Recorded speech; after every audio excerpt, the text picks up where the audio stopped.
Hello, people, and welcome to follow yet another Asian Cup 2025 match. These are going to be the final matches of the group stage. So, a double match today. First, we're going to be starting with Japan, Australia, and then 2 hours later at 1400 UTC, Thailand, Taiwan kicks off. Now, we will be having not much of stakes today, as all the semi-final spots have already been cleared and confirmed. Now Japan is going to be one of the semi-finalists. Australia merely playing for a consolation win here, trying to not get you know trapped to 0 wins at the end of the cup. And then Thailand and Taiwan both also in the semi-finals. They are going to be fighting for the top one spot of the group. And so, well, Japan is going to be a massive favorite against Australia. And as a kind of a, I would say, a normal continuation of that, um, if I'm not actually sure if Japan can even be second, even if they lose, or if they will be first nonetheless. But at least upon a win, Japan will secure the first spot of the group, and then Thailand and Taiwan could potentially be fighting for a win. Well, in a sense that whichever of those two teams win, Thailand or Taiwan, then the uh, the one who is going to be ranked number 2 in the group is going to be facing Japan in the semi-final round, and that is not going to be, I'd say, that pleasant time for either of these teams, despite them being strong on their own as well. But so you can see the lineups just above me. We have on table 1 HaraoH versus chilp. Table 2 Nanatakyu versus Hawker Clown. Table 3 Korinyu versus 5 Murph. And table 4 YguruguruY versus STE MUZZ 1. And finally on table 5 we have Non0604 versus Nallerheim. Now the captain of Australia is not going to be playing, and then the captain is Mika No Skill. Um, and I think the sole reason is that because there are no stakes, because Australia cannot again qualify for the semi-finals anymore or playoffs, then Australia is not going to be having the pressure of having to rely on their best players to like actually have a must-win situation here, and so that they can give some space for their other players. Japan also, I would say, they are taking this a bit more lightly with playing with having players like Korinyu and Nanatekyu playing who are not as experienced or I'd say at the top tier of the team, but still strong players on their own, of course, as well. But yeah, Japan also giving a bit of a rest week for their top players. Still, I would expect Japan to ride into the sunset pretty comfortably here. I do excuse me if I do sound biased, but like that's kind of how it is when a highly veteran team is going to be if like faces a very newborn team with actually like no expert rated players as of right now. That's just how the cookie crumbles. Um, the third match that also takes place today, but which we will not be following, is going to be Malaysia-Vietnam. Unfortunately, it will start at exactly the same time as Thailand-Taiwan, so we will have to skip that, unfortunately. But it also does not have any real stakes. Malaysia and Vietnam are going to be fighting for the third and fourth spot of the group, and possibly even to be between ranks, I'd say 6th and 8th in the whole cup. Now, the table that we are going to be covering, I reckon, for Japan, Australia, or the one that we will be starting with, is what do we take? I guess we could take YguruguruY and STE MUZZ, just because we have a player again that we have, or at least I have, never heard of before.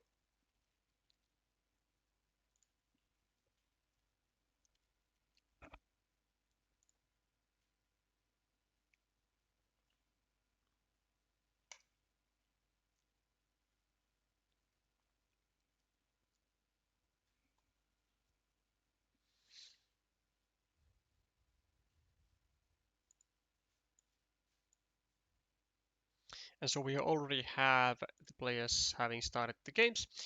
We have looks like a shared city. Well, it used to be shared, not anymore, as Guru uses another meeple to attack and is trying to overrun the city. Takes 3 points, does leave an empty 3-point road back to his opponent as well, but STE MUZZ actually decides not to take that and not meeple a city cap, which is very weird idea. Like, as not as I mean, there's a clear idea in a sense that this is of course a blocking move, but like you have no reason not to block, and sorry, not to meeple the city cap. Also, you have no reason not to attack this city right here, which is going to be rather massive. It's going to be game breaking immediately almost, and now STE MUZZ attacks it, but it's way too late. Or not attacks it, but tries to block it, but it's way too late. YguruguruY is going to immediately finish it, and is going to be leading by 29 points to 6. And I mean, there is no one except for Red himself that he should be blaming on, because he did have the chance to attack the city, but he ignored it. And this is the price that you pay when you ignore such big features. And we are also like clearly seeing the skill difference here between a 600 and 600-ish and a 300 rated player. STE MUZZ has already missed some key ideas here, meepling like basically 3 city caps, which are not dangerous at all. Did he miss out on the entire block? I don't actually think so. At least with a meaningful tile, but he did miss out on the attack, and so those have actually been like already two, I would say, well, like one tremendous mistake and one inaccuracy at least. Like this isn't really a mistake, because like blue was like never gonna be able to take this free city cap, as that would have exposed the city of blue to a complete block.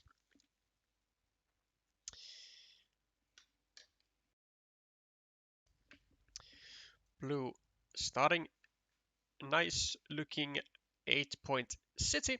Also has meepled both fields here. Not sure why he has meepled this field. Oh no, actually I do, because he's anticipating of getting the dagger and also like grabbing this road. And if that dagger is gonna be presenting itself, then this field is automatically going to be not 6 but 9 points, and maybe even 12 points if a curve comes here. So actually it has a lot of prospects with this field, but only if the dagger hits, and it does hit the hand of Guru. And now you can see that the entire idea behind this field meeple is going to be wonderfully executed, and it just came alive.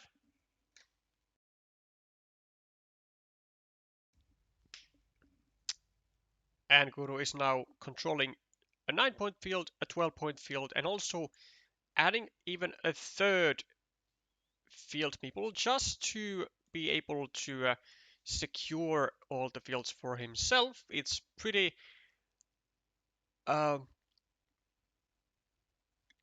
annoying, I would say.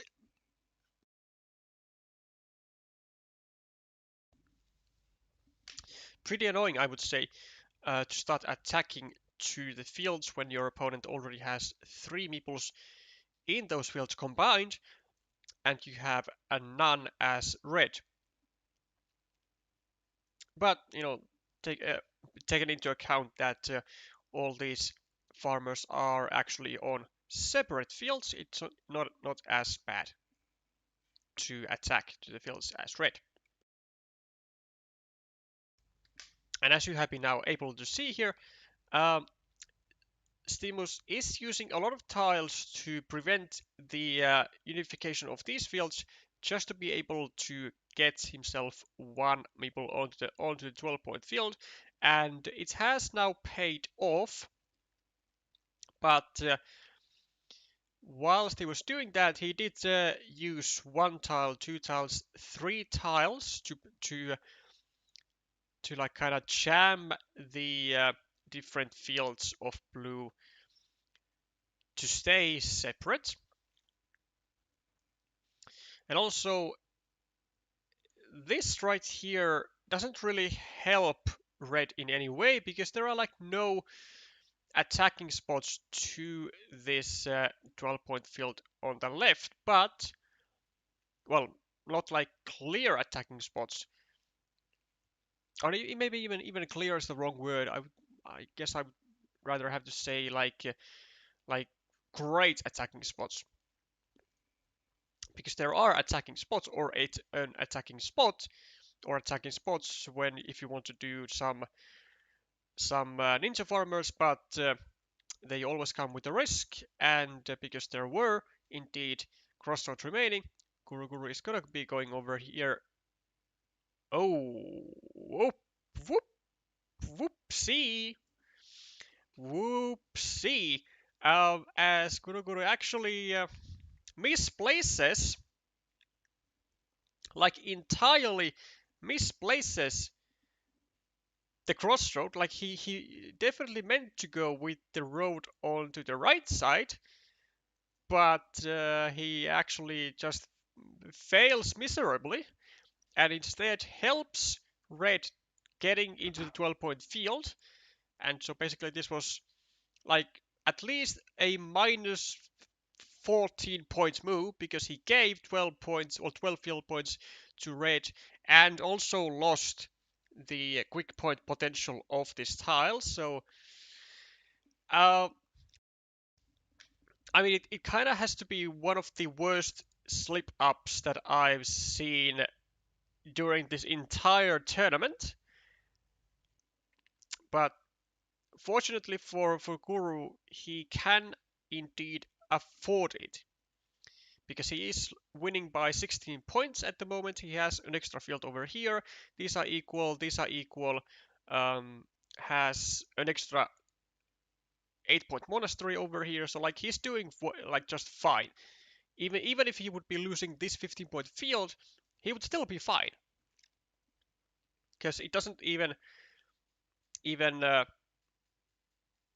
like it's just like this field is not even enough to cover the point difference on the scoreboard.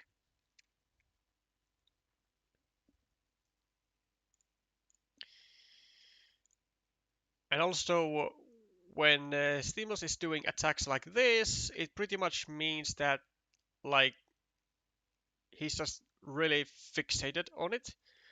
And I honestly, I don't think that STE MUZZ is counting tiles at all, considering his you know playstyle that we have seen.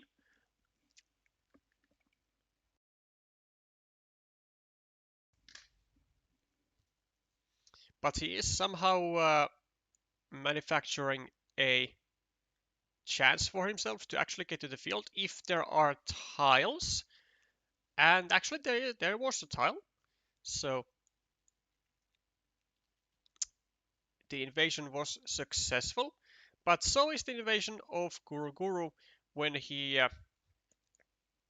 unifies the fields, or the 6-point field with the 12-point field, becomes a 15-point field and takes away the 12 points from a red. So yeah, I have to say this is looking really rough for STE MUZZ. I mean, like going to game two with like such a huge like skill cap difference, it's going to require, I'd say, quite a bit of luck, honestly, for STE MUZZ. Or then he has to find just a totally different gear to fight with.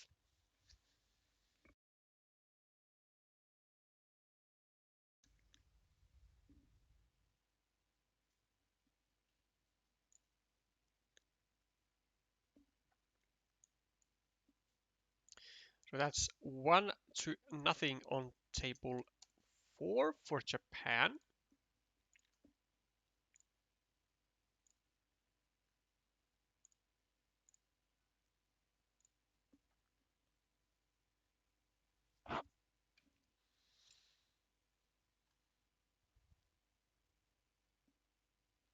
And we'll be hopping into the game 2 as soon as these players are ready.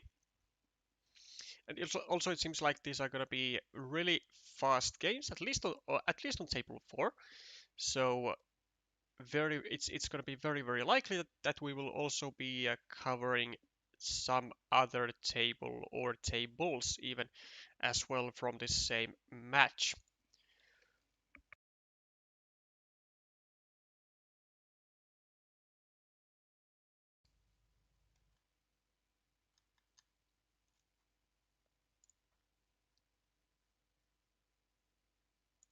Let's actually have a little look-see at the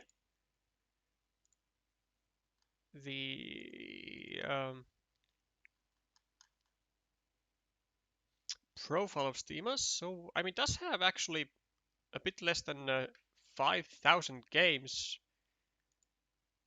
but I'm not sure if he's like, yeah, because like, yeah, I don't think STE MUZZ has been like actively trying to like really find improvement. Like it kind of seems more to me that STE MUZZ has been just playing for fun, like thousands of games, and like not bothering himself with any sort of improvements on his strategies or tile counting or anything like that. Because like with 5,000 games, like if you are actively trying to improve on like to like a high level, then I mean 300 is just, I think, not the level that you will be on after 5,000 games. So without knowing the player, I would say that STE MUZZ has very recently been introduced to the world of competitive Carcassonne.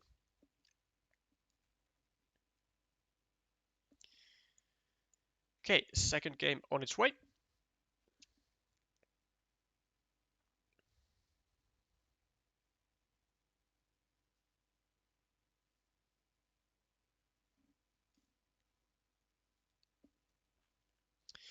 Three points for red. Red being STE MUZZ YguruguruY with blue meeples. And so far so good for Guru, having a lot of city tiles in his disposal. Already with the first farmer for STE MUZZ, which I don't think I like all that much. I would have preferred to take this 3-point road over here just to clean up the vacant 3-point road and to take off the juiciest free road.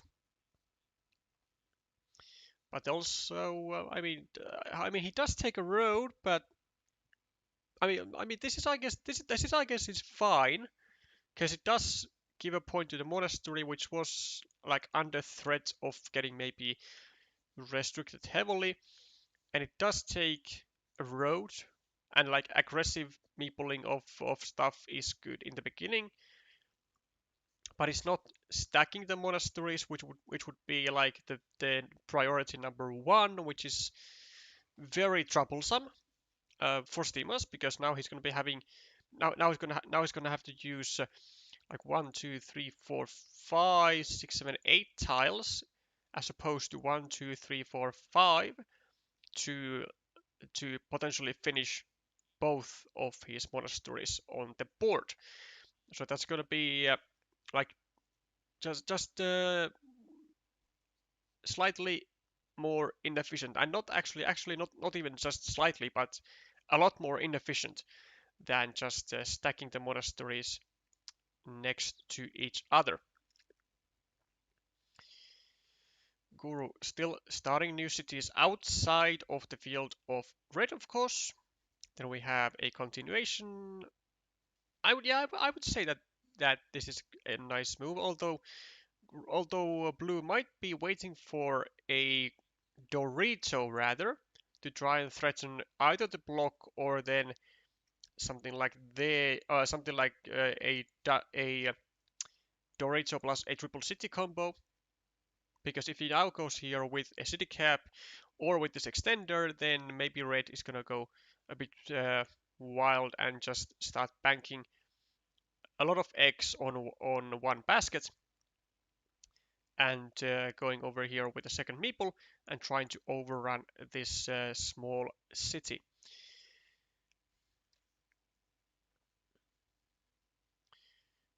STE MUZZ trying to block the city of blue here, but unsuccessfully so. Guru getting a wonderful save, getting 3 points, as well as a nice continuation with double Doritos, and he already gets one of the Doritos for himself. Now only needs the road triangle, which there are still 2 of those remaining, so that is a great for STE MUZZ. Sorry, for Guru, of course. Triple City with a road for STE MUZZ finally takes the 3 points and takes advantage of the vacant 3-point spot.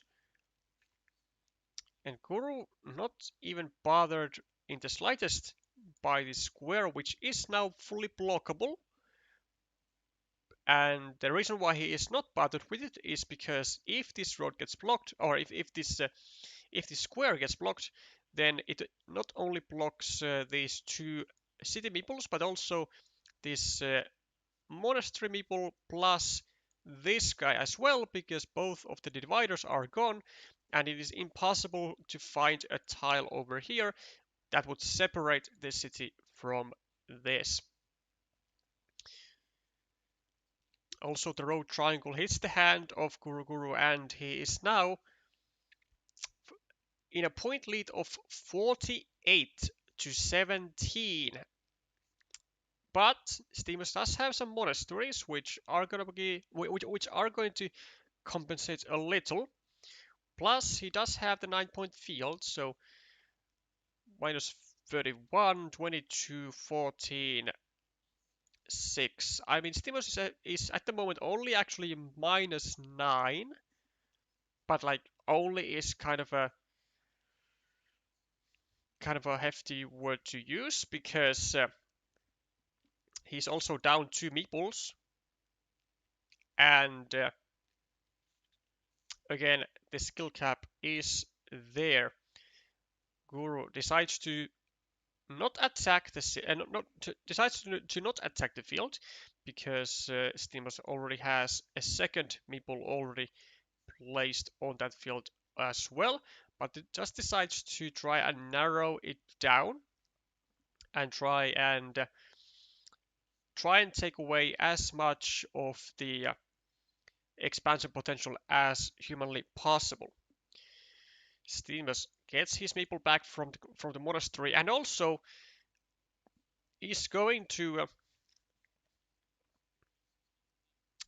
leave a 6-point road available for grabs for either player, which, I mean, it does actually favor the player with who has less points, which in this case is of course Stimulus, but it's not exactly how things go, as Guru takes up the 6-point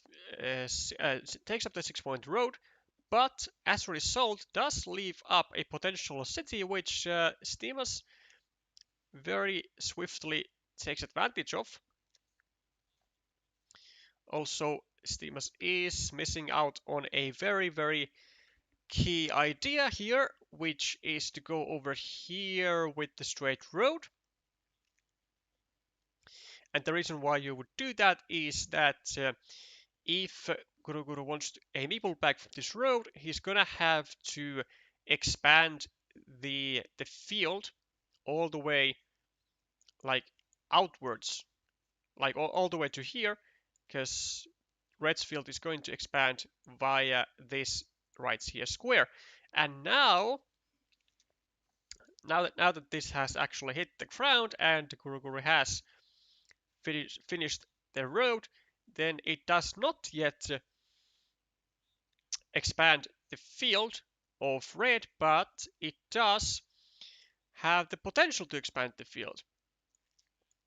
Also, red has meepled the road here and now creates a monastery spot for a juicy road monastery, which, I mean, it's kind of playing with fire, right? Because Guru is Guru is gonna go here the second he gets the chance, like with any field tile. Blue is gonna go over here, and he's gonna try and make sure that if this road monastery hits the hand of actually any player, it's gonna go here, and all the fields are going to be unified, like so. So now Stimulus could actually block the entrance to the field from blue by going over here, but because of the road monastery, like the road monastery is the point that both players are trying to get here, then it doesn't actually matter if you block this access, because this one is the main point. 86 to 51 on the scoreboard, and with a plus 35 lead, with a blocked city for red, with a meeple stuck on the road, has meepled a 9-point field here, which I guess it counts for something. Maybe in case of the road monastery, and then maybe a regular monastery goes over here, then maybe another one. I mean, there is still like potential for red to score very, very high, but it's like a very small chance actually, because he needs to get like probably all monasteries, and with that in mind, Guru is going to also be dropping more farmers also anticipating the monasteries to come, and maybe actually both players would be using them over here. But yeah, somehow red is gonna have to make sure that he wins not just this field, but I think like all the fields here together. And even that might actually not be even enough, because that's +3 here, -1, +3, +6. That's 1, 2, 3, 4, 5, 6, 7, 8, 9. That's 27 points for like all fields. And yeah, this is dangerous, because now you're gonna get blocked over here, I think. 1, 2. Actually, you can't be blocked fully just yet, but I think Guruguru will be going over here anyways to take away the regular monasteries from the pool of red to be able to get into the field. Because the worst nightmare for Guruguru at the moment is that red gets a monastery here, and wins all the fields. That's like the only way that Guruguru can actually lose this game still. But 1, 2, 3, 4, 5, 6, 7, 8. Yeah, I think it's just gonna go like here. Are there vanillas? 1, 2, 3, 4, 5. No, there is like only one field Dorito remaining after this. And I think Guruguru will just have to take his chances and have faith on that one field Dorito of getting it himself. But no, decides not to, and it might be really costly. Well, actually, no, I actually don't think it is, because of the sheer point advantage of blue at the moment. Like, he can actually afford to lose all the fields. Like you can see, even this monastery goes over here, but I mean, red has to find this, like for sure, has to find this. It is his only way to get more points, and doesn't find it, and yeah, that's gonna be GG. Because this would have been just 9 points straight up. Yeah, straight up 9 points for STE MUZZ. And he can't get points from like anywhere else, or like not significant points from anywhere else. Like he had, I mean, he actually got somehow, some way, he actually got all the monasteries that he needed: the road monastery, and the regular monastery, and the second regular monastery. Would have been good, like boom, boom, boom. Did the first 2 steps, but couldn't, just didn't find the crucial one. I mean, just 9 extra points with no meeples in use. It's like, you gotta find that, man. Gotta find it. And now he's gonna be controlling this large field, but it's only gonna be 1, 2, 3, 4, 5, 6, 7, 21 points instead of 30 points. That's a big difference. That's a big difference. And 21 when you are -39 on the scoreboard is just like nowhere near enough. He's going to be getting some extra points from the features over here, but it's 4, 5, 6, 7, 8 plus 8, 16, like 21, and then plus, yeah, like 42. But because blue also has some features of his own, of 4 points, 7 points, 10 points, 13 points, 19 points extra, it's just a easy win for blue. But I'm curious whether it would have been possible for STE MUZZ to win if he goes over here then gets, I guess, like just this to prevent the points from Guru.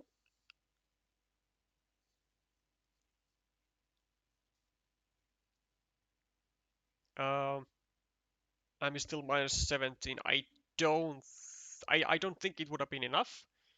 But still, I mean, plus 9 if you go here with the monastery because you take away the points from blue of the field, then that's something you gotta find when you want to win tournaments. 2-0 for YguruguruY on table 4, and Japan goes into a 1-0 lead. And let's also refresh the board for all. So actually there is some fights going on. So there is a Australian lead on table 1. There's a 1-0 lead for Japan on table 2 and on table 3. And then there is an Australian lead again on table 5. So we actually do see some resistance being put up by the Australians, which is nice to see, of course. Let's take a look at table number 1 with HaraoH and chilp, where chilp is currently in the lead.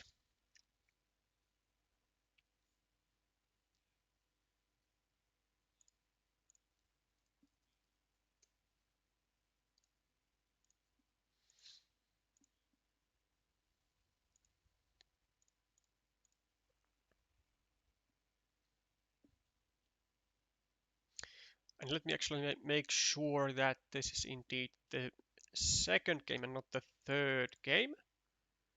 And that is indeed the case.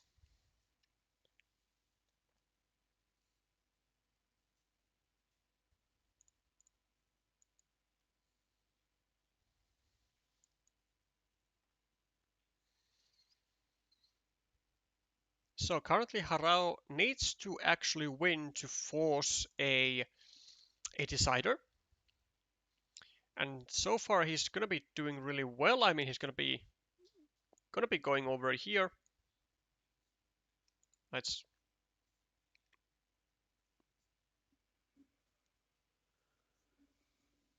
Oh,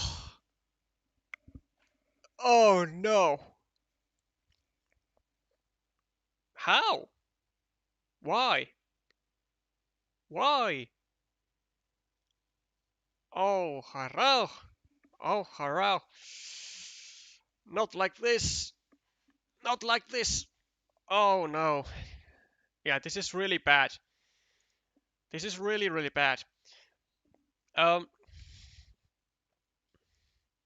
mean, just a straight up block instead of adding points to your opponent. It's really tragic to see, actually. Unless, wait, oh, but there are actually already 2 of these daggers gone, so it's like it's not that disastrous, I guess.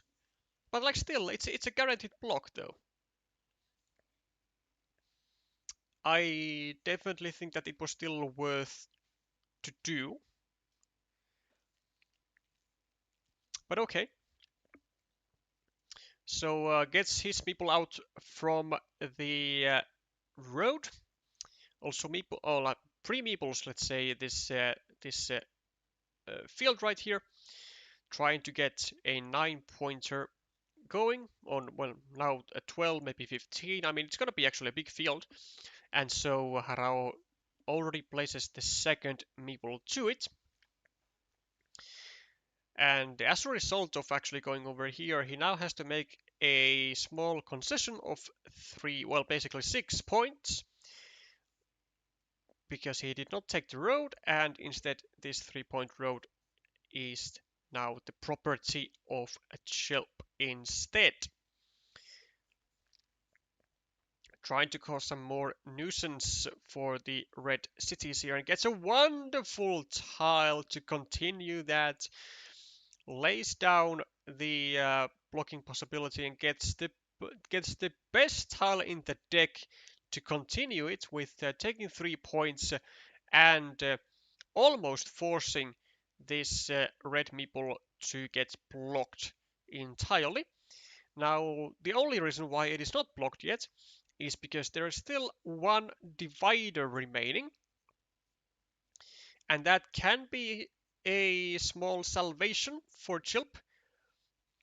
Now, the major issue that Chilp is now having is that he has 2 meeples stuck on a 8-point road, which will be hindering his chances in this game a lot, because he won't be able to really fight for the fields at all, because he simply has meeples stuck and HaraoH does not. This is also unfortunately I want to say a mistake, purely because of the chance that Chilp could still draw the one and final divider and actually get this meeple back. But he decides that he's going to be just making the ruin instead, which is not that great of a choice, I have to say. Adding a point to your monastery then, however, is a decent option. Could also actually just go here and try to block this city into just being a 1-pointer. Don't go onto the field. Okay, this is fine. This is good. Yeah, so I think the worst thing that Chilp could have done is to start a field attack from this, because again, he does not have the meeples to fight for this field. Like, he just doesn't. He has 2 meeples stuck, actually now 3 meeples stuck, versus 0 stuck meeples for HaraoH. And that is major bad news. Now, the only good thing here for Chilp is his point situation, though, because he is plus 13, plus 20, plus 24, plus 28, plus 32, plus 30, plus 25, 24, 1, 2, 3, 4, 5, plus 9, plus 6. So plus 6 for Chilp at the moment. And currently actually on equal. So it's like decent in that sense, but that is the only thing that is currently working out for him.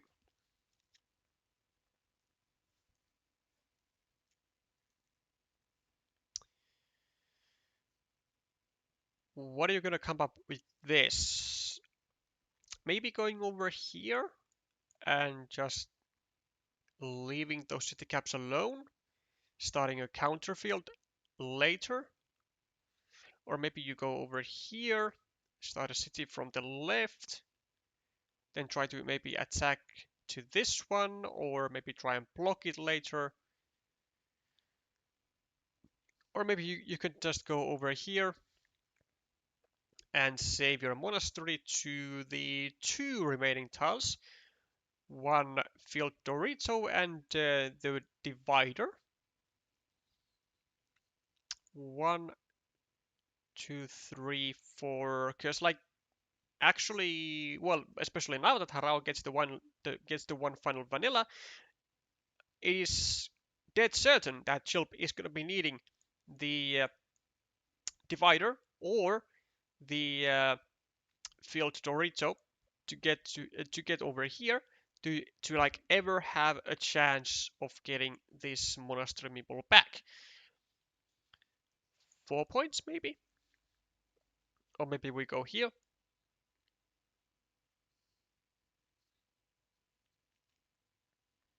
This is also the one and final remaining dagger with the right-hand side curve. Now the only dagger remaining is one left-hand sided one. HaraoH has the chance to either just, keep securing the field, or maybe go over here and guarantee the block on the monastery, and he decides to just add the point to the monastery and make the block, which is fine. Chilp. I mean, this would be, a very natural looking move because you don't really have anything else to do with this tile. You don't have the resources to fight for the field, so that's really like not a viable option to do. And like, what else are you gonna do with this? You can't really. I mean, actually, you can restrict the field, but it is basically. I mean, you can maybe restrict it here. Also, like, if you go here now, because there is still that one dagger remaining, it could actually just help yellow in building his city. Because if HaraoH gets now, like, say, a starting tile, he can go then over here and secure the city and have a 50-50 shot of finishing it. Does not get that though, but what do you do with this? I mean, you could still go here, make it a ruin maybe. In some cases, you actually, you go here, point the road to the right, save the square, get a city cap, get a divider, and then this, and then finish this monstrosity. But it's very likely not gonna go down like that. Chilp, and not a blocking tile, but you can go over here and try to, I guess, take away some space from this field. No, I mean, this field is actually just lost already because it is 4, 5, 6, 7, like 21 points already, and it might even grow further than that. So yeah, it is a restriction, but restrictions don't work anymore on this field because it already is big enough so that it doesn't actually even need to grow at all.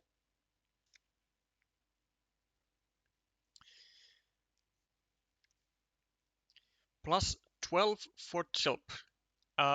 16, 17, 11, sorry, no, 10, 18, 20, 25, 26. Very interesting move by HaraoH. Starting a new city at the top, which can be blocked immediately with this tile by chilp. Actually, sorry, maybe on this side. Yeah, a guaranteed block if you direct it downwards on the right side here. But maybe there's actually a better alternative. Maybe you should just go over here, because there are still actually quite a many city caps with a road to the left in the deck. So maybe you should just like guarantee that this city actually like cannot get completed. But Chilp decides to go another route. And I mean, this is also an option for sure. I mean, um, it is the best possible tile that he can get in order to try and make this a lucrative ruin at some point. But there's actually only one road triangle remaining, which would have to be used by Chilp on either side here to then make this ruin any bigger. Because you don't want to use city caps over here, because that's just waste of city caps.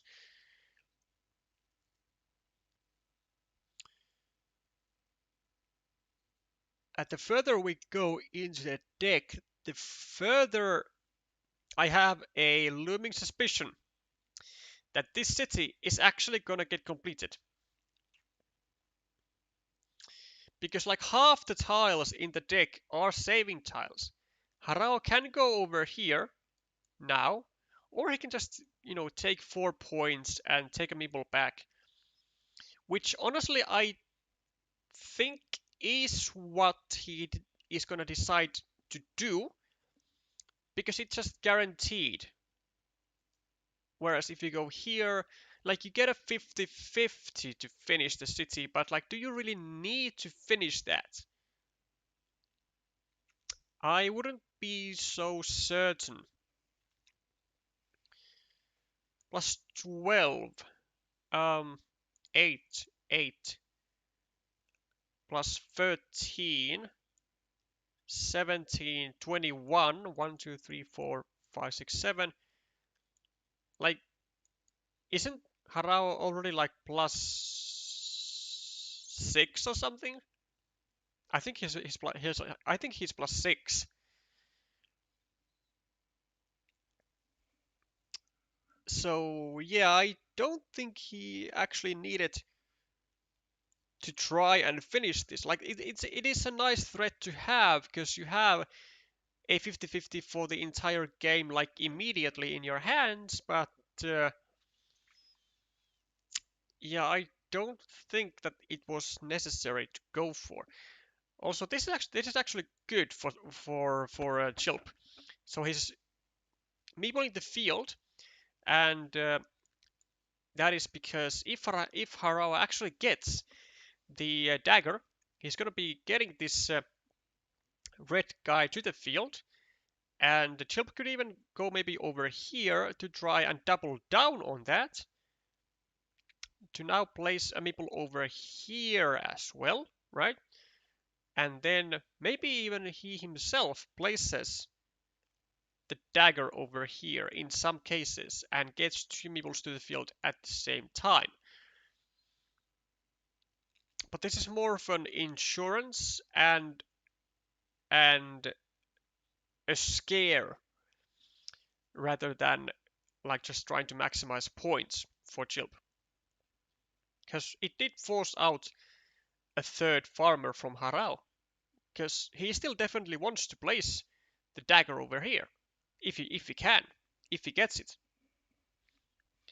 But in order to do that, he's gonna have to guarantee that he doesn't actually like lose or give out the field to his opponent when he does that. So yeah, a nice find from Chilp to for dropping a farmer here.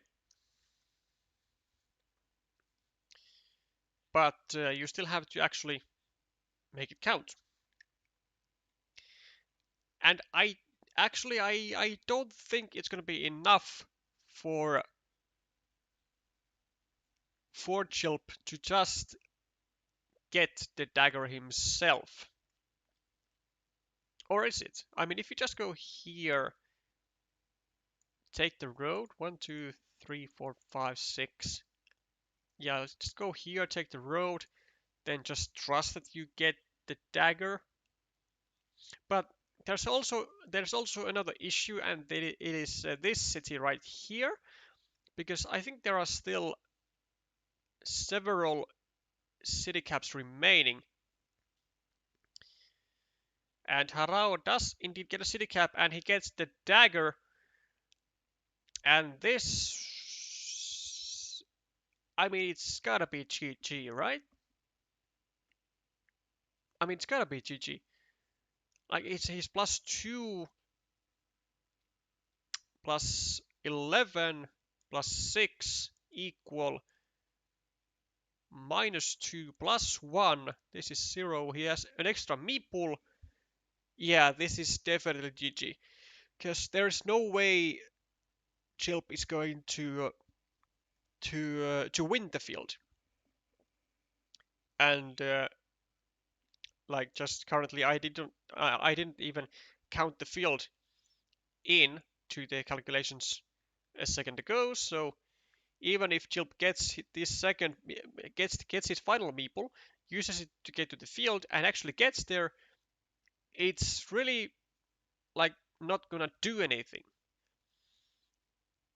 It's just gonna, be some nice, comfortable like consolation points. But HaraoH is still going to be using two of his meeples to score, I don't know, 4 points here, 4 points here, whatever. And yeah, those are just gonna be more points than chilp can actually handle. There was also a better way to do that for chilp, I guess, to go over here and take a 9-point field. But maybe there are curves to still do that, because this is the final crossroad. 1, 2, 3, 4, 5, 6, 7, 8, 9, 10, 11, 12, 13, 14, 15, 16, 17, 18. There are still indeed curves.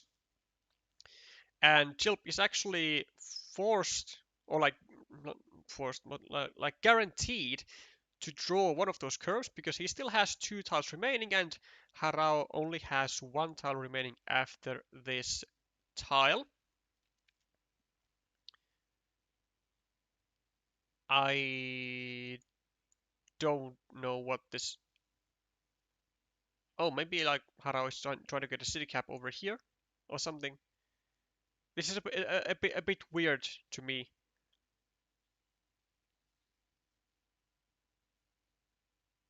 Oh yeah, and also, did HaraoH just miss this one? Not actually, no, because it was possible to... Yeah, it wasn't really a miss for HaraoH. To not go here. Also, there was only 1 curve remaining, not 2. So surprise, surprise, I did some miscounting.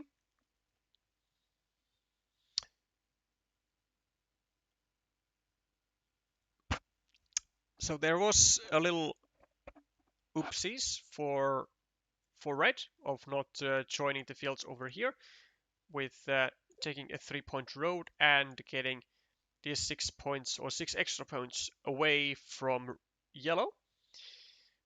But it would not have saved him anyways. It was gonna be more so to simply be more accurate in the end game. This one though, I mean, this field meeple was like really peculiar. I'm not sure what the intention was with it. Maybe just get a 6-point field, like compensation if this city is finished. I have actually just no idea. But so it is going to be indeed a decider on table 1. And HaraoH is going to be successful in his attempt of forcing that decider. And then we'll see, we actually have 2 other deciders as well. We have a decider on table 3 and we have a decider on table 5. And we have a 2-0 win for Japan on table 2. So currently 2-0 in match points for Japan, and Australia has to win all 3 deciders to get a win out of this match. Easier said than done, but 3 deciders is 3 deciders, which is, pretty decent on its own. The fact that Australia has managed to get some actual winning chances. So we'll be continuing with HaraoH versus chilp.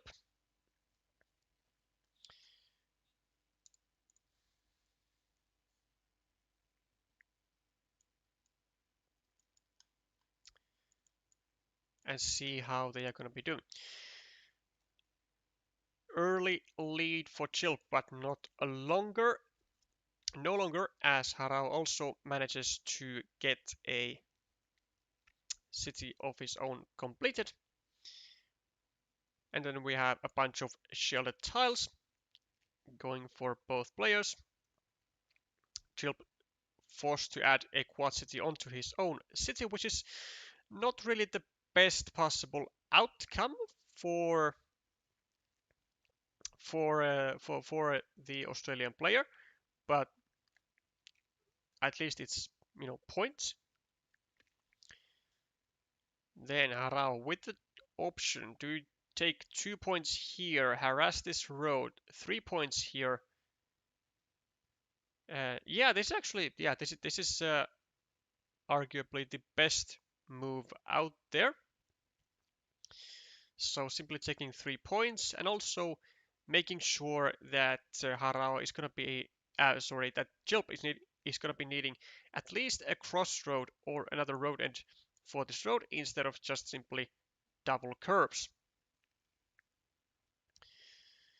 Chilp does find that road end immediately in the form of a road monastery, also gets the 3 extra points, laid down by HaraoH. And there is a early field available, which Chilp might actually take here. I mean, it's a pretty decent field actually. Has already 6 points, has some green squares here, here. So has some room to grow. And Chilp is going to be, I guess, continuing with his monastery building. He can go over here or over here to try and create another monastery spot for future monastery stacking.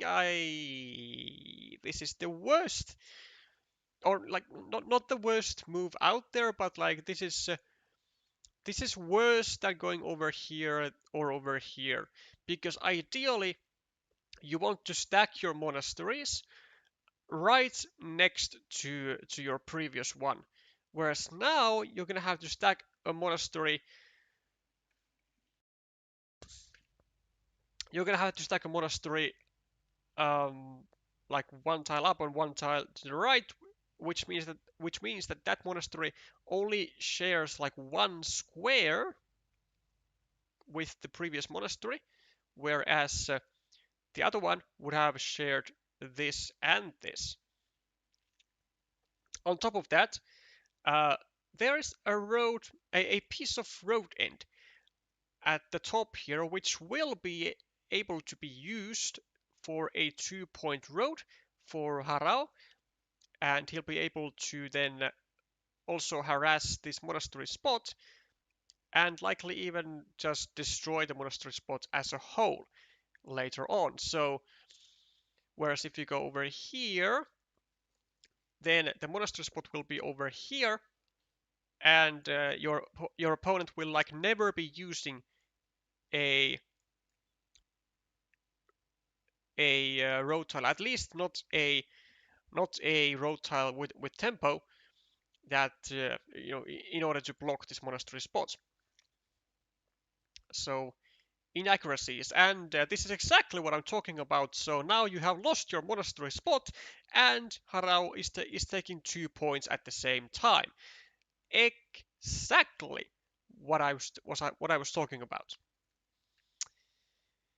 And it's it's all about finding the best possible ways to build up your monastery.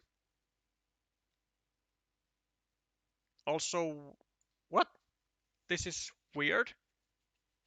I mean, sure you are. No, I mean this is bad. It's like this is straight up bad from HaraoH.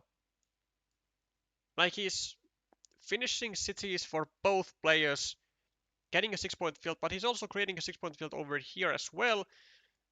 So it's not like he's gonna be getting much at all. He could have just gone over here, finish a city, start a new one, or just go over here, finish the block. I mean, arguably it would have given a city cap to the field of yellow, but I mean, a full block instead of this, I think it's still better.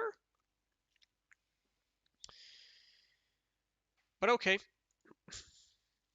we are seeing inaccuracies at least from both sides, which is, expected. HaraoH still winning by 13 points on the scoreboard and now increasing his win or lead to 15 points. Meanwhile, Chilp with a large ruin, a nice 8-point monastery, 6 and 6 for the fields for both players, 13, 15, plus 8, plus 7, so like plus 7, I reckon, at the moment for yellow. Well, plus 6. But green does have one meeple more and has their meeples easily recoverable. That's the most important part. From here and from here. So all of the meeples of green are either easily either easily recoverable, or they are inefficient use in farms, as opposed to just blocked meeples.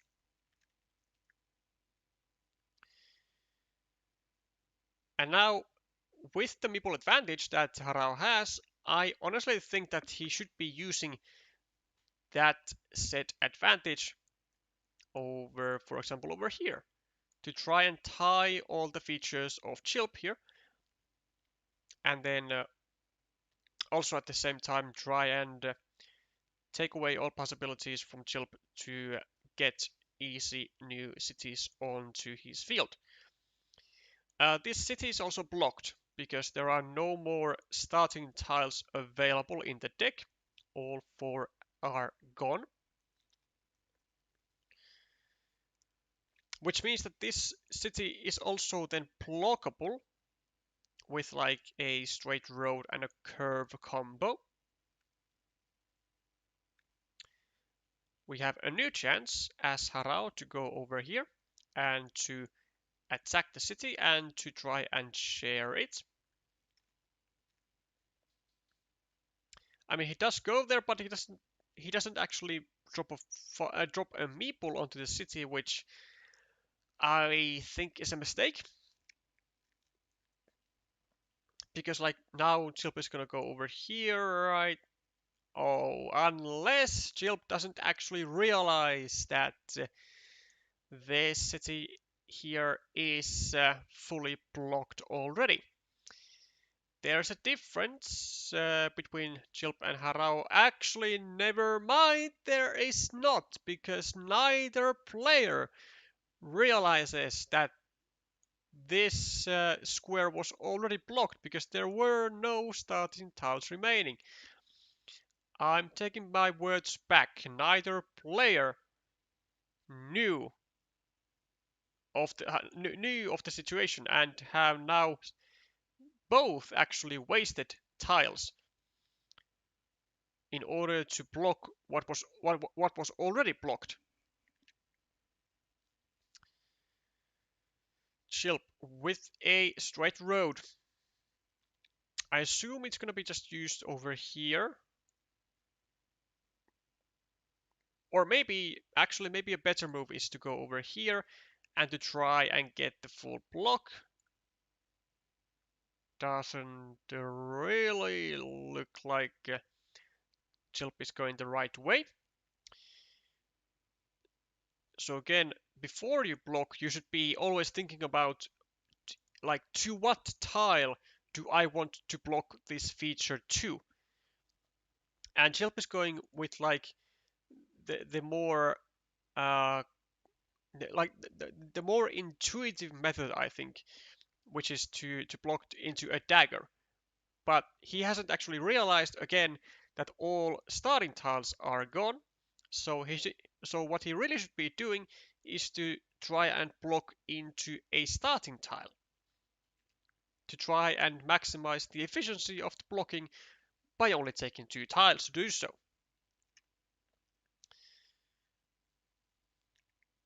HaraoH attacking the rather longest road of yellow here. And yellow actually just straight up making another ruin, it seems.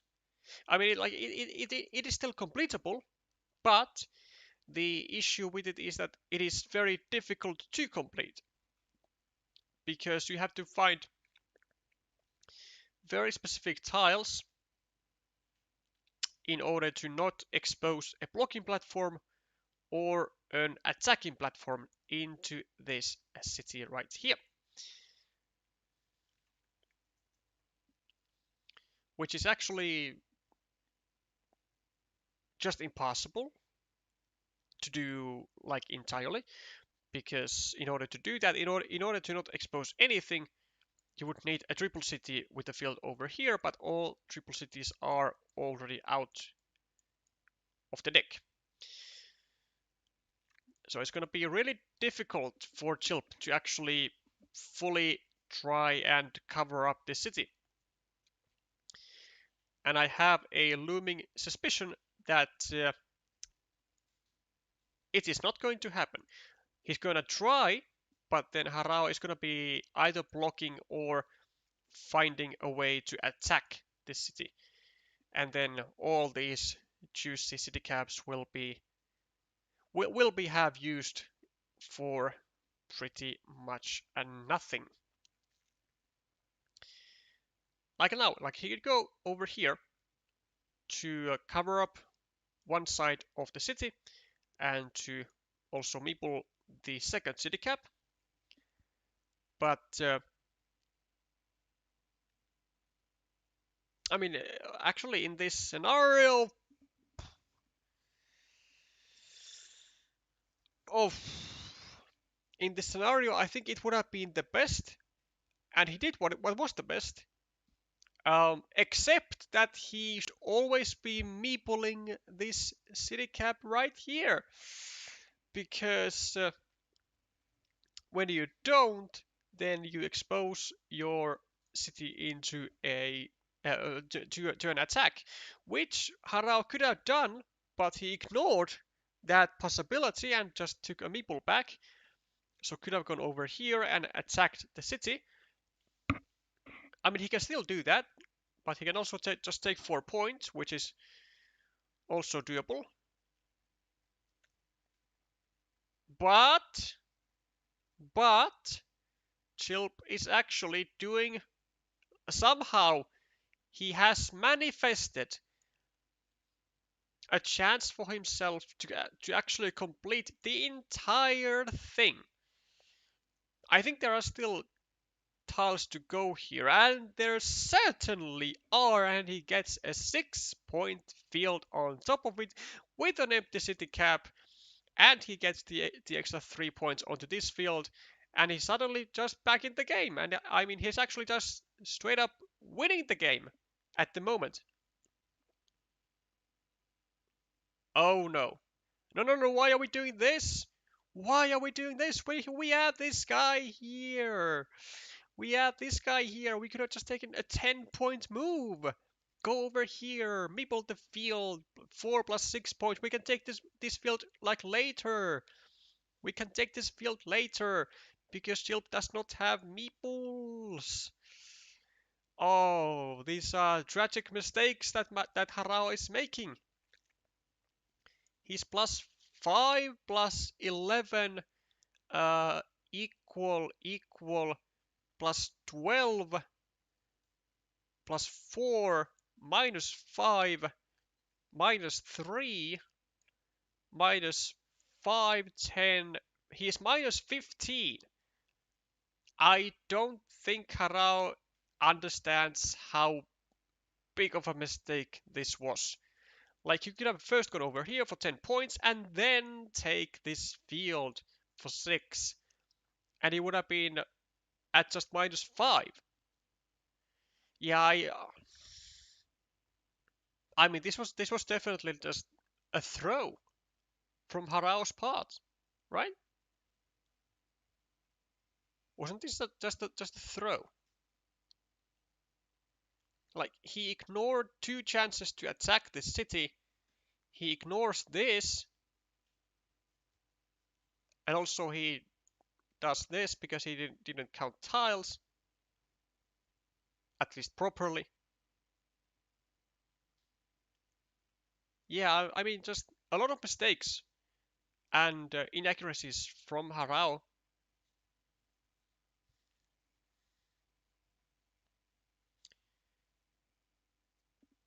It's very costly.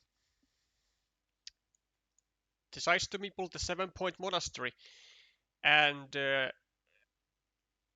I'm not sure if that is actually the end of the game. Actually, wait.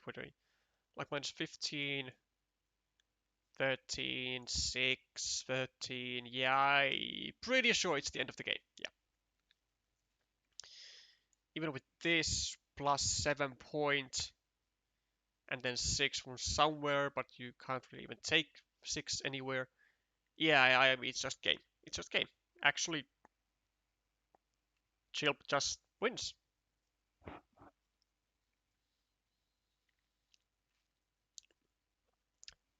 Still, of course, uh, worthy time for Chip to make sure that he can't mess this up in some way, and he does have all the time in the world, 4.5 minutes to do so. So definitely should be using his time. 1, 2, 3, 4, 5, 6, 7, 8, 9, 10, 11, 12, 13, 14, 15, 16, 17, 18, 19, 20, 21, 22. There is still one city cap remaining, which is a city cap with the field. So this is not an option because it doesn't actually do anything. Yeah, this is fine. Just create another, like just create a longer road. Well, HaraoH does get the city cap and still gets a meeple back for his final move, but pretty sure that it will not be a big enough move that he can do to get enough points, especially after Chilp is going to be getting 7 more points here.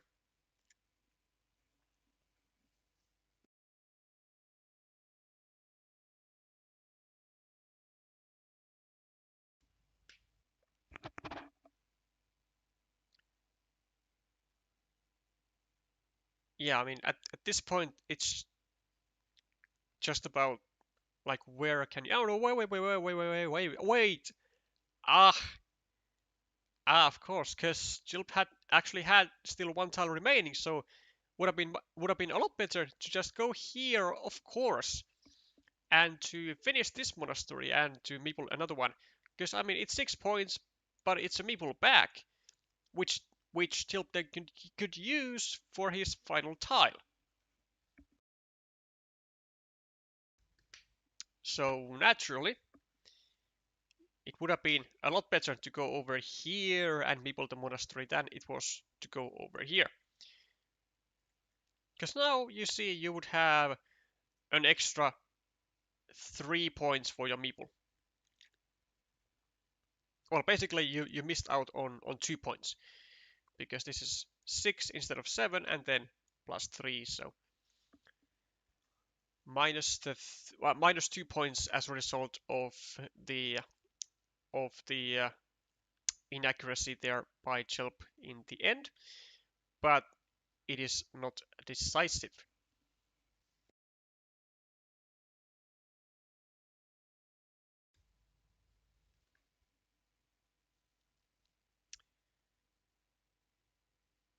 And it is a point to Australia, so they are not going to be left to zeros, which is of course nice for them. Yep, 10 points. And how are the other tables or other deciders doing? Rather, let's see. Oh boy. Whoa. Ah, wait, no. I got excited because I saw that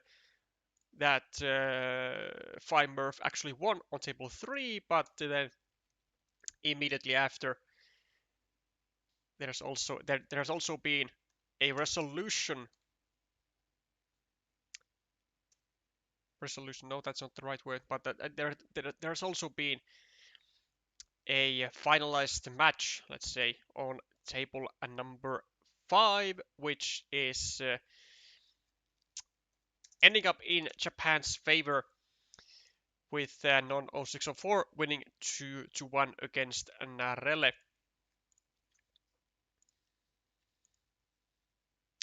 So that is, I want to say, an expected uh, result in terms of Japan winning.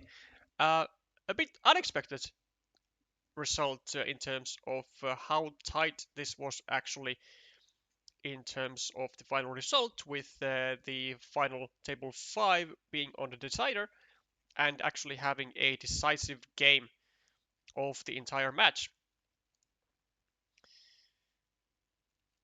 So congrats to Japan for winning their group. Let's actually do a little stat checking here.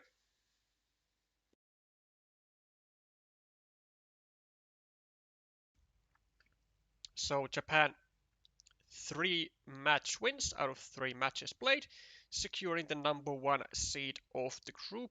And then Hong Kong with the second spot with 2 wins, and China 1 win from Australia.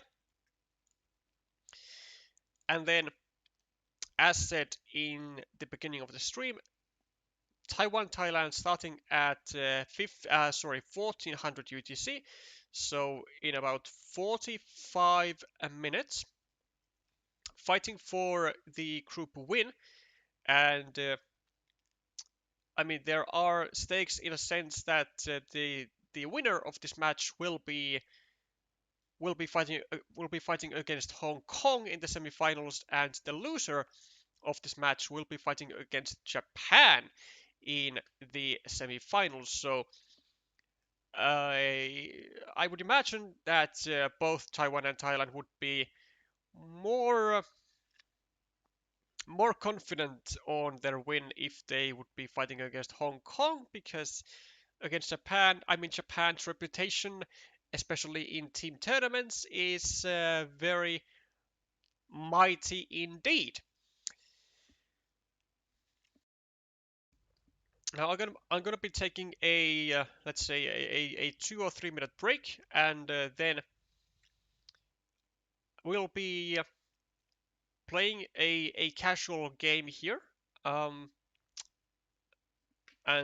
just to pass some time whilst we are waiting for the second match of the day to begin, or the second match of the stream rather to begin.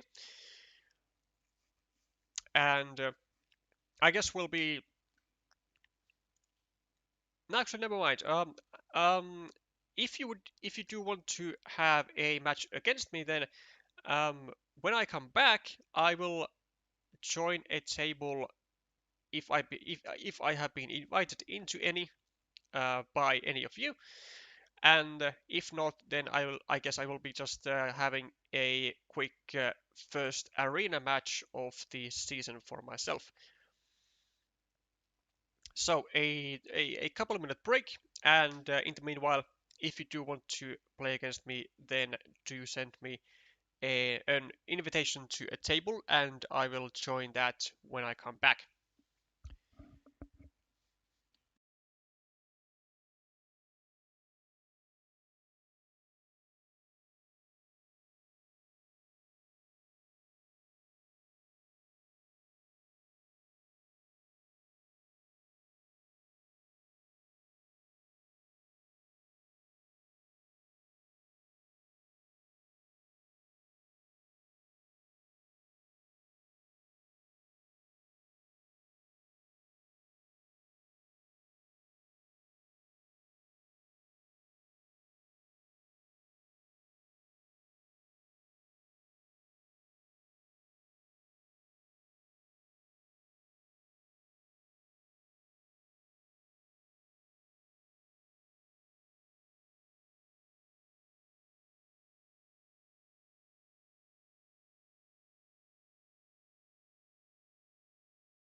Okay, so since we are, hold up, let me see. So this one. So since we are not seeing any invitations, let's just get a quick arena game going. And well, I mean, maybe even two if we are fast with that. But let's go one at a time.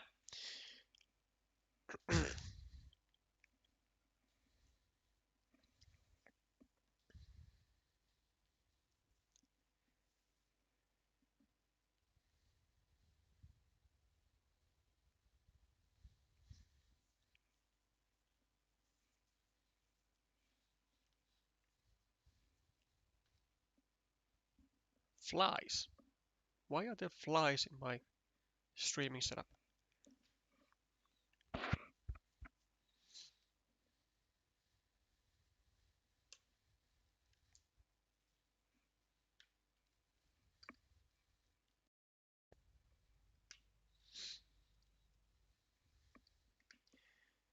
Alternatively, also, if you would like, then we can also have a bit of a fast review of a particular game or during the match Japan-Australia that we just had. So if there is any particular game that you would have liked me to cover, but we didn't, then do let me know in the chat, and we will do a review of that game before the second match begins. Now, it's not going to be likely. It is not going to be that extensive, but we'll quickly go through if there were any like major mistakes or anything. So that is a thing. Um, let's do this because we are at the beginning of the basically at the beginning of the season, still like I don't know 1.5 months time. Okay, nice, found a match.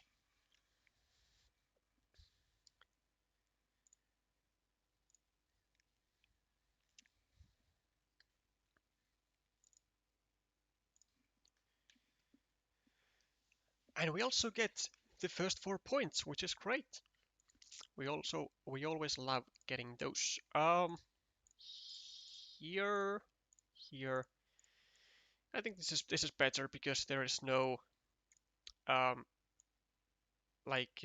there's no immediate monastery spot for my opponent next to my road. Take another road. Why not? We go here. Yeah, but no, it's like early blocks don't really do that much. So let's just continue our stuff. Precisely, early blocks wouldn't have done as much. Here, here. Which one is better? Because this creates a field, and I'm not sure if I want to do that. Actually, I don't think I want to do that. I do tend to keep away from early fields. Hi Helge. Too late on what? Uh, I mean, you missed the Japan Australia match, which was like just played. So if you mean that, then you are indeed too late for that. But we still have Thailand versus Taiwan to go, so don't worry. 1, 2, 3. Yeah, I guess we can do this. Still plenty of tiles to do anything, or we could also do this. But it's not really that important. Yeah, let's just do that. Nice. This is pretty straightforward. Now we also have great monastery spots here. Is this better? This better? We could do this as well. But I don't really want to use a quick point tile to cause destruction on my opponent's city. Yeah, I think I just want to do this. This one also is slightly better because it takes away this monastery spot from my opponent and then prevents monastery stacking over here. Although I can do it here. Okay, sure. Maybe this. It's not really that good, is it? Here, here. Where do we go? Um, you know what? Yeah, let's do that actually. Because then we can maybe take a field when we finish the city. Yeah, this is fine.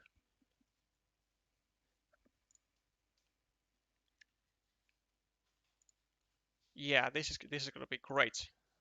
Because now we can actually just take the field, which is gonna be a great field.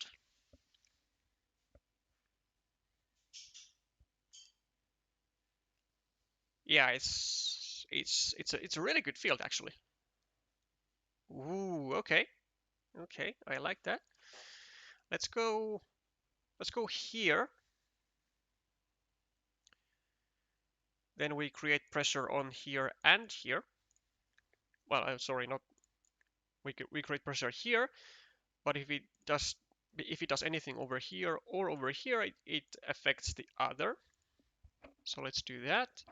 Do we go with the farmer here actually? We could, right? Uh, nah, I don't think we do that yet. Okay. Well, that's a bit unfortunate, I guess.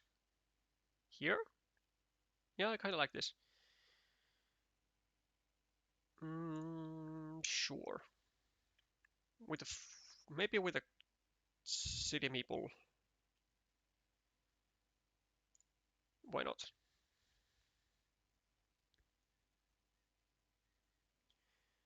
Ooh, one, two. Wait. 1, 2, 3, 4. Oh, I like this though, because this prevents all but a city crossroad to go over here. It creates a city on my field. Yeah, I mean, this is great though. This is great. 1, 2, 3. I like this. I like this a lot. And then we can go here with this with a regular curve. Well, I like that. I like this move. Yeah, very much liking that. Okay, so here, but then there are the dividers, and they create a huge field. Well, a 9-point field, but then I mean I gotta do something about the city though. Yeah.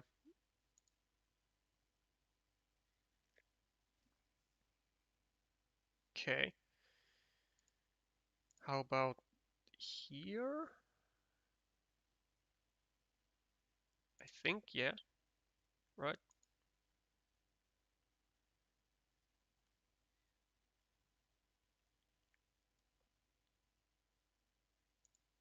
Okay. Maybe this. Does it like help me? Um, kind of in a pickle right here. But if we get blocked over here, then it's really not as bad. Like I'm more worried about him like actually just pointing towards the city. I mean, yeah. What else are we gonna do with this? Nothing. Okay. I mean, we could also do this to block 2 meeples, but this is more important to get the meeple back. Yeah, that is a thing, unfortunately. So what now? We can't really. Maybe we could even meeple this monastery here. But I would like to have a meeple in my hand for stuff. I don't know, man.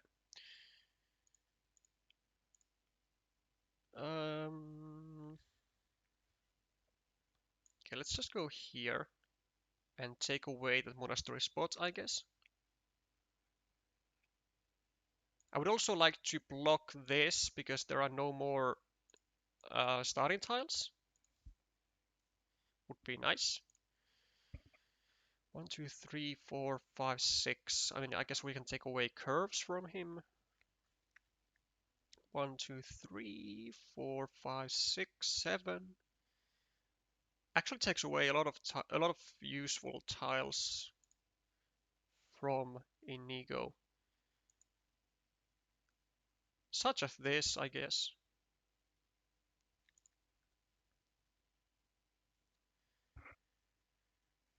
I have a bit of an issue with this because I could do this.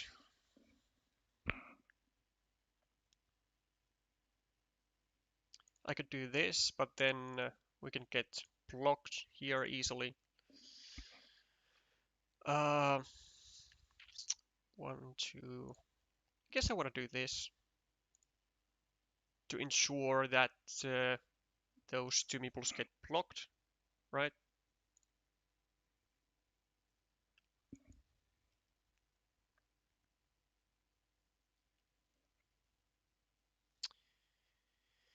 And then what do we do?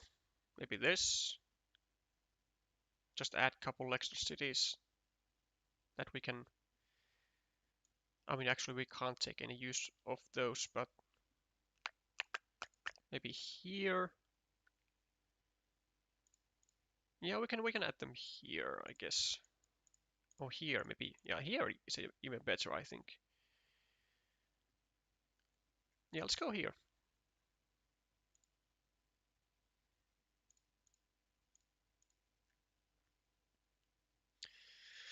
And then do we meeple this city? We have no starting tiles. We have 2 city crossroads. We have 1 dagger to fit over here.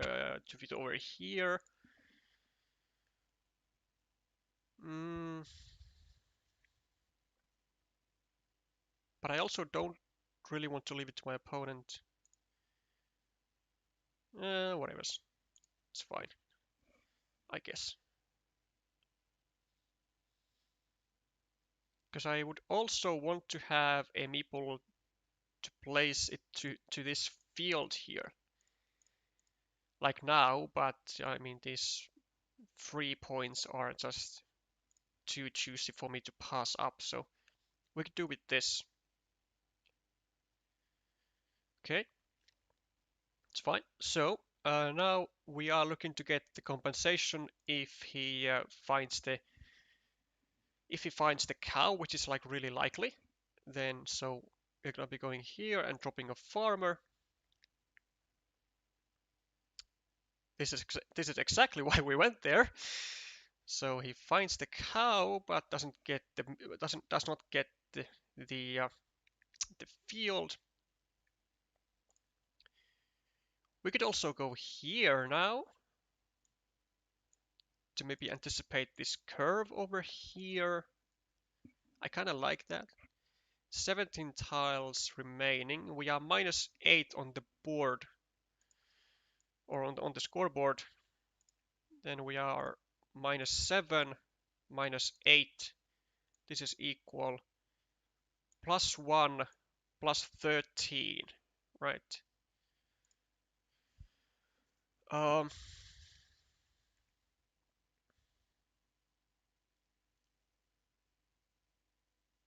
yeah. Yeah, I do want to do this. Let's go here. Let's just take all the fields.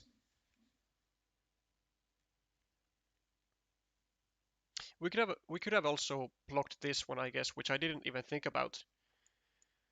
But with 16 tiles remaining and Red having 3 meeples in his hand, I don't think like getting this meeple back is even like necessary. Now we can go for this. And then we can bring this guy also in to the party.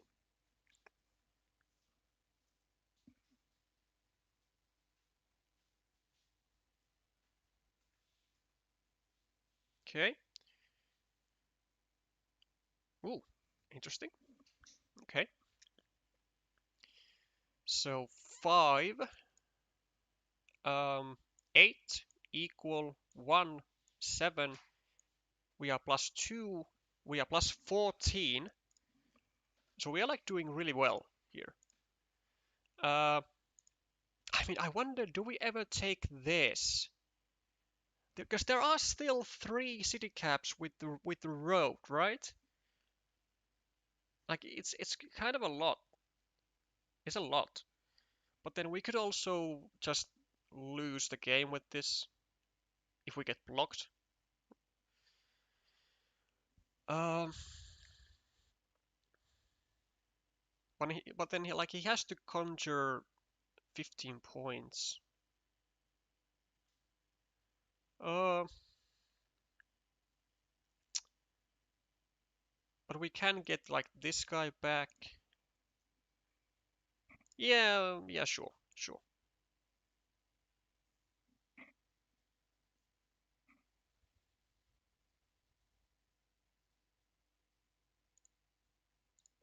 Okay, can we do this? 1, 2, 3. It is a full block. But can he use anything here anyways? Well, the answer is yes, because there are actually still like 2 crossroads remaining, so heck yeah, we are gonna go here.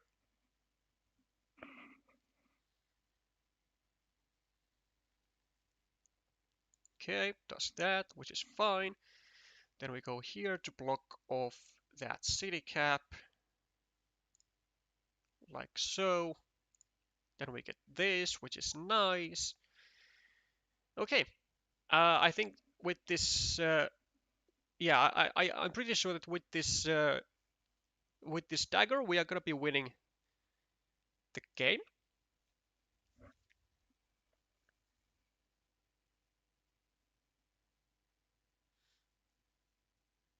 Okay, it's fine. 1, 2, 3, 4, 5, 6, 7, 8, 9, 10, 11, 12, 13, 14, 15, 16, 17, 18, 19, 20, 21, 22. So 1 city cap remaining. So we can actually go just here. Yeah. We are +4. We are 8 and 8. Equal. Oh, they just concede. Okay.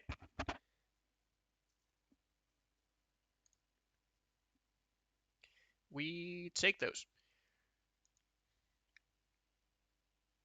Ooh, it was a 500. So we get a nice chunk of elo as well. I wonder what were the remaining tiles, because I actually have no idea. I never really had to count like after knowing like that these were gone. So like 2 field crossroads, I guess, right? So like 1, 2, yeah, 2 field crossroads. Then I think maybe like this regular curve.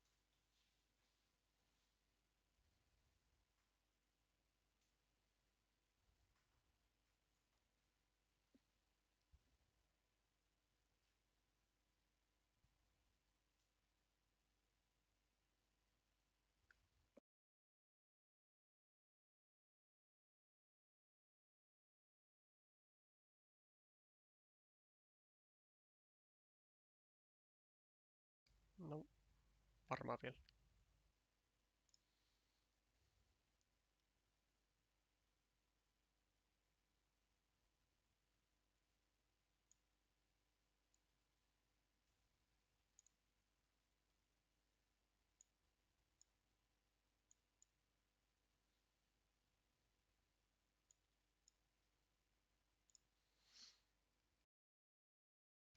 Okay, are we back online?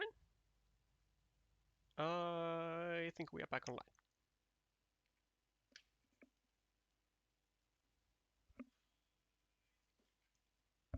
Okay, we are back online. Good.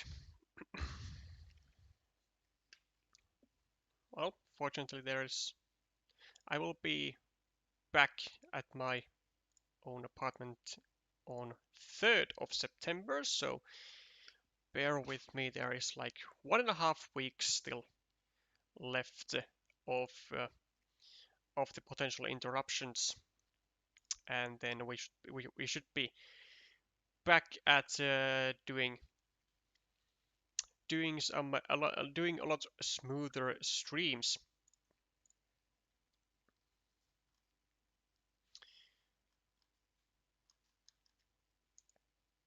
But we have 5 minutes now remaining. Um, basically 5 minutes remaining before we start working on the Thailand Taiwan. So um,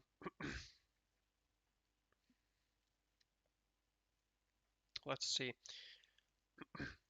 Let's actually take a look at the future CCL stuff, because not much has been released on it just yet, but there's always something to be found. This Nothing on the 2026 yet. Over here, maybe rankings. We could find something there, potentially. Open journeys. So, coefficients. Yeah, let's actually have a little look see at these coefficients, because I think it's going to be a big factor. Well, I mean, it is going to be a big factor of the incoming season. So, first of all, we have the ticket distribution over here. So we have the CCL 2025 winner, which is Alexei, of course. Then we have the World Cup 25 winner, which is, of course, only going to be um, only going to be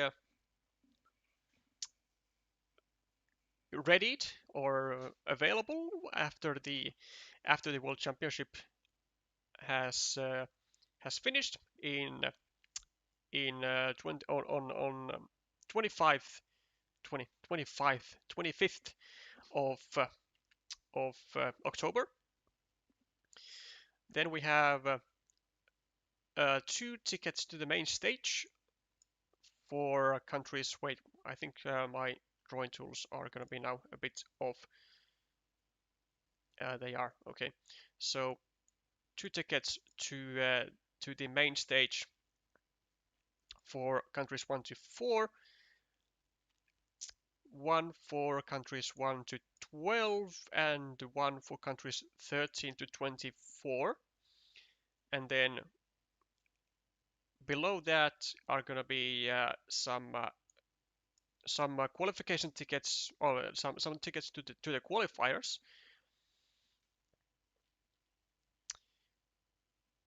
Hello, so let's have a look see at the current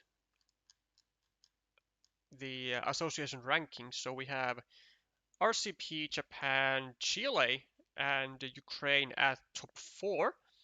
I mean, Chile is quite a surprise, actually. I mean, I know that they did well in the WTCOC, but how are they so high up? CCL 2025. I mean, 7.4. Who did they have as their rep in 25? I can't remember. CCL 2024, 4.4. And VTCOC, obviously, the main chunk of Chile's points come from that, and also in 24, 9.6. So very good on the VTCOC part. And then they have like MSO 1.35, MSO 24, some minor points from there. Okay, interesting. So we have France, Latvia, Germany, UK, Portugal, Taiwan, China, Czech Republic, Hungary, Poland, United States, Colombia, Croatia, Mexico, Argentina, Finland still at number 20.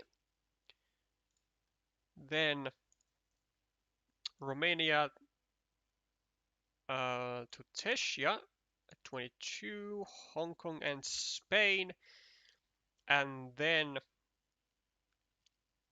afterwards, from 25 onwards, it's gonna be qualifier tickets only.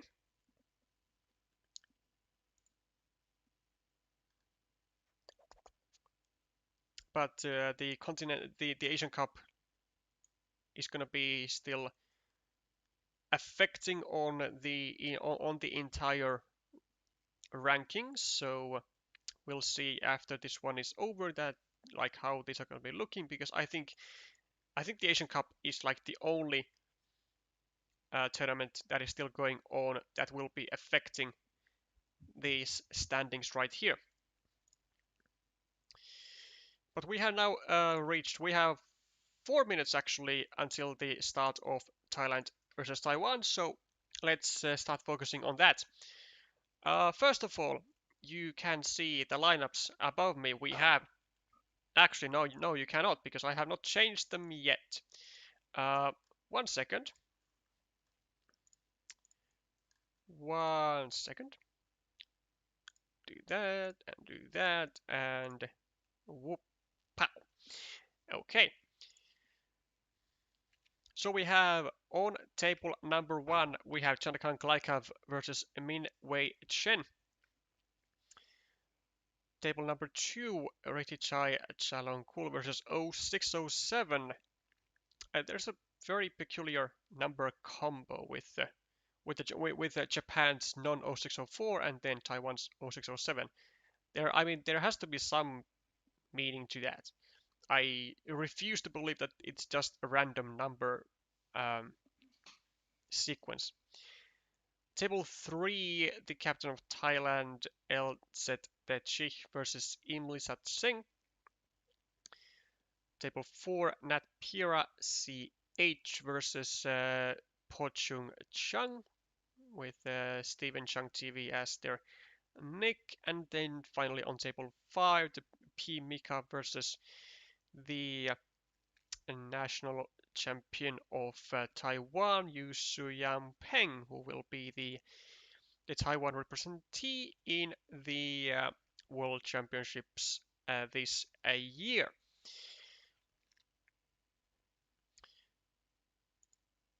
And here you can see also on the screen the ratings of the players. So we have a nice selection. We have largely above 500 rated players, the only exception being Mika on table 5 for Thailand. And then we have some earlier encounters, especially on table 2 between pMika and 0607, with games currently going 6 and 3 in favor of pMika. Which is, not really surprising, because pMika is one of the, I think, among 30, maybe like less than 30 players who have reached 800 elo at some point in their lives.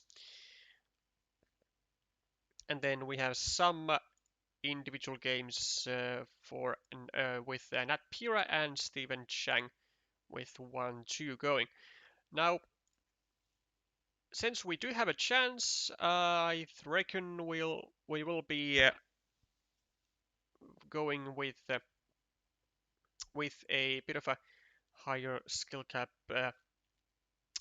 table this time around. So maybe Natpeera-ch versus StevenChangTW. I think that's going to be a good start. And then if we have time from the rest of, yeah, if we have time for the rest of the for the tables, then we will take a look at those as well after the table 4 has concluded. But just to remind you all of the stakes of this match, there aren't really any except for the semi-final opponent, which is for the losing team of this match, it will be Japan, and for the winning team, it will be Hong Kong. So make your choice. You know, someone could in an in someone could, if they are feeling feisty, say that if you want to make a blow on this or let's say in this tournament, then they might be just going for the loss so that they can take on Japan and just beat them in the semis. But I think you know, wins are still wins. Winning is nice, and I think both teams are gonna be thirsty for a win rather nonetheless here. So table number 4 is what we'll be going for.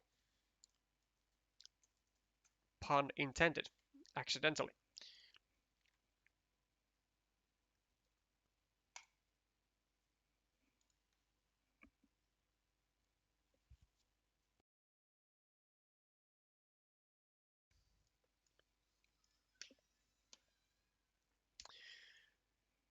Green taking a very swift lead on the scoreboard, which lasts exactly for one singular turn, as Steven Chang also takes the 4 points and clears up a city cap.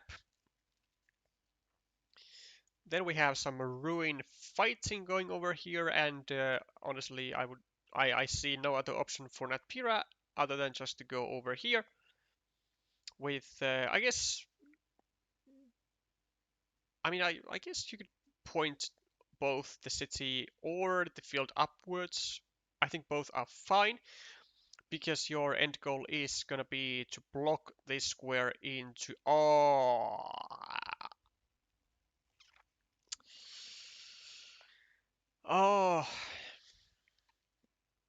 yeah, this is bad. That's like really bad. Like this is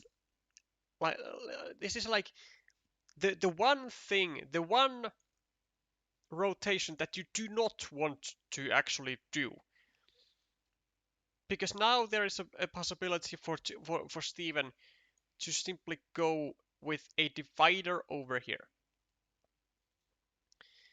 and that is precisely what you don't want to see as Natpeera, because then you'll be left with a very with a very difficult to complete ruin and a very difficult to complete city versus your opponent's very easy to complete city.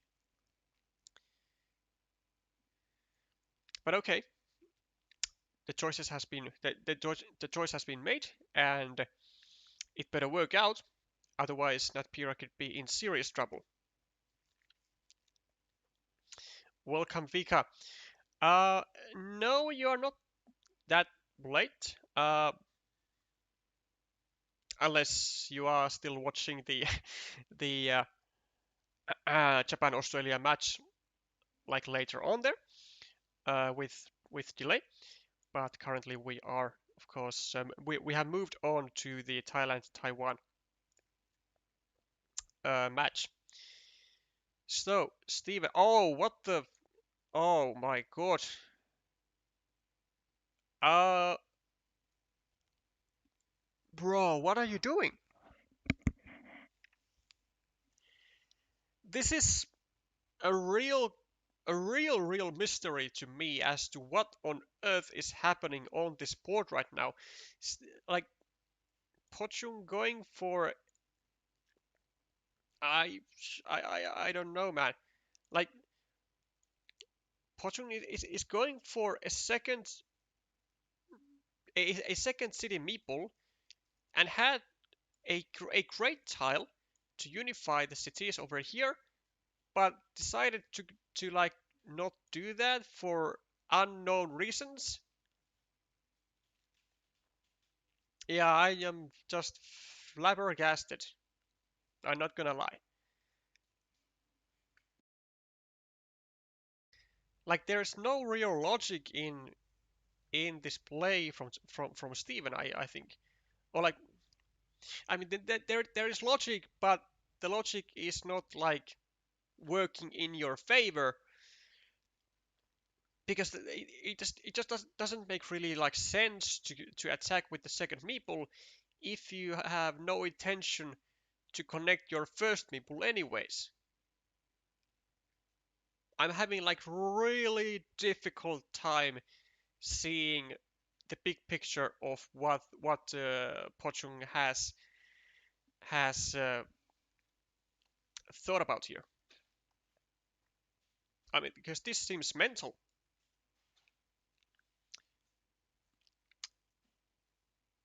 Nat taking the 9-point field and also harassing the road of red a little bit.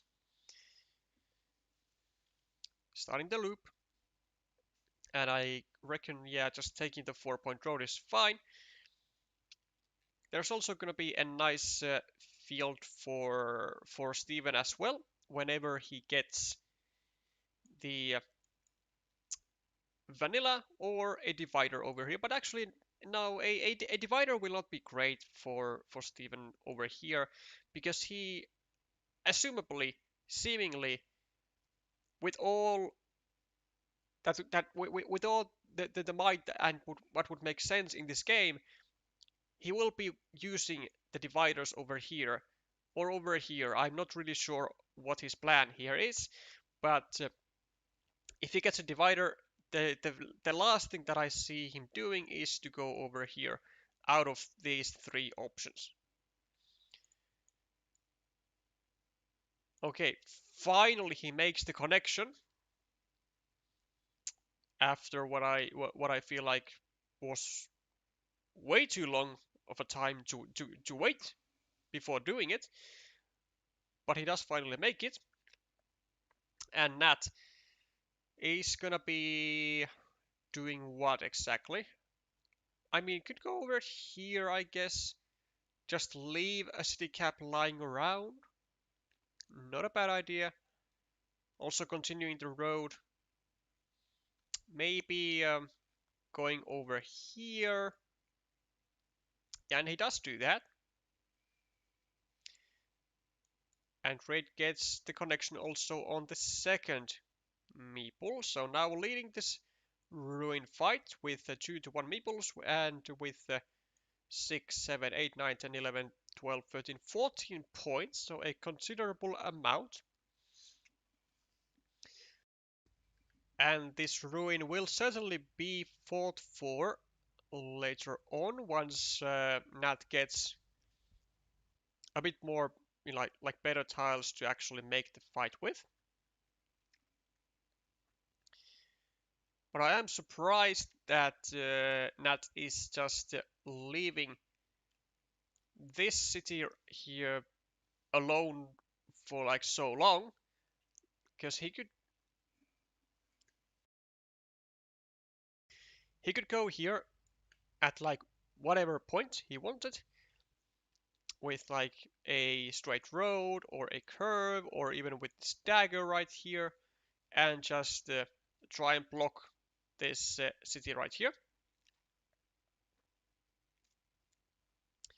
And Steven is gonna have to use a valuable city cap, a valuable road end, excuse me, to save this square, maybe. Or he could also just take 2 points and leave this be, because if this gets blocked, so does the monastery, so it doesn't matter as much.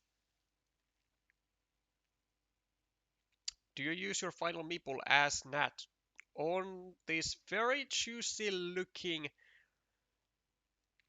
monastery?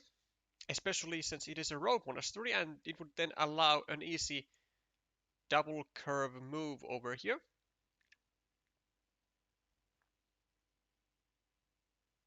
I see, again. Now you can root for pMika.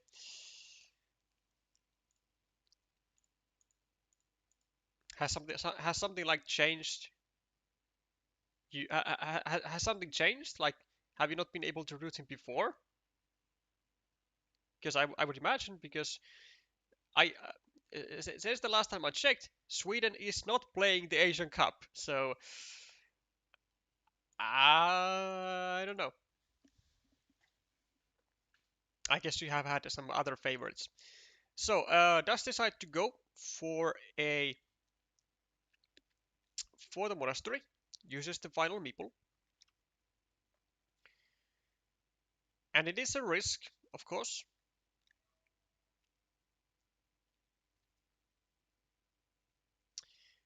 And as Pochung, I think I would have actually just considered even doing something like this right here to like really make it not as efficient for Natpeera to get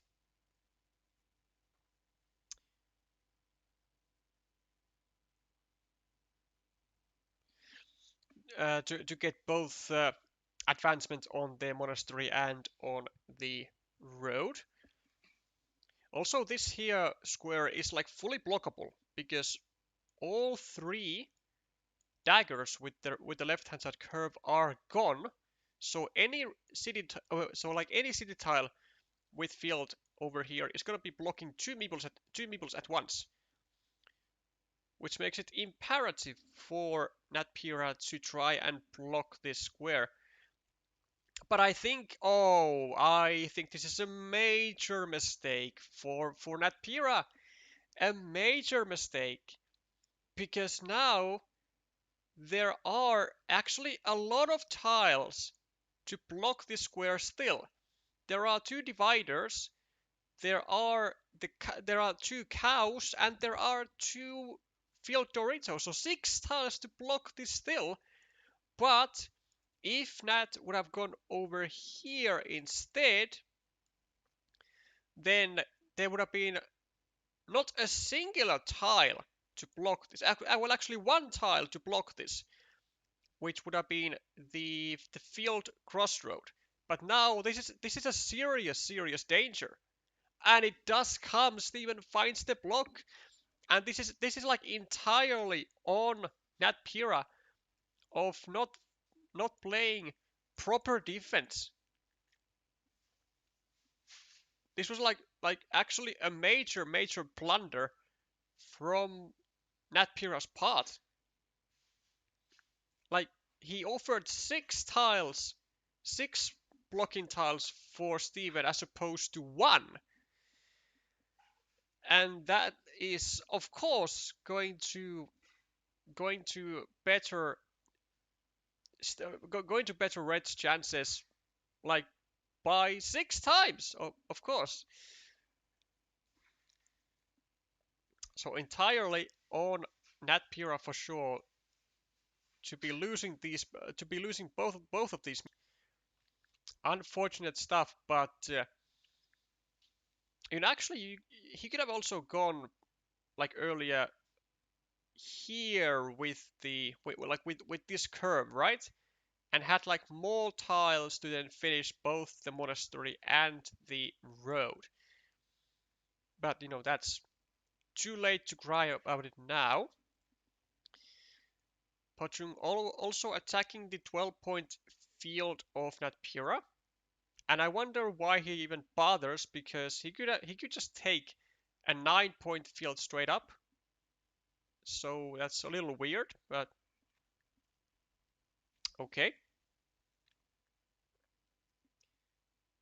Ooh, can we go here as Natpeera?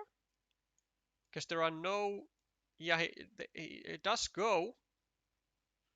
Because there are no daggers, there are no city crossroads, and well, actually 2 starting tiles.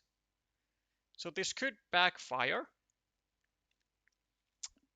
but only could. And like you gotta do, yeah, like you gotta try and do something to cause some pain for on Pochung.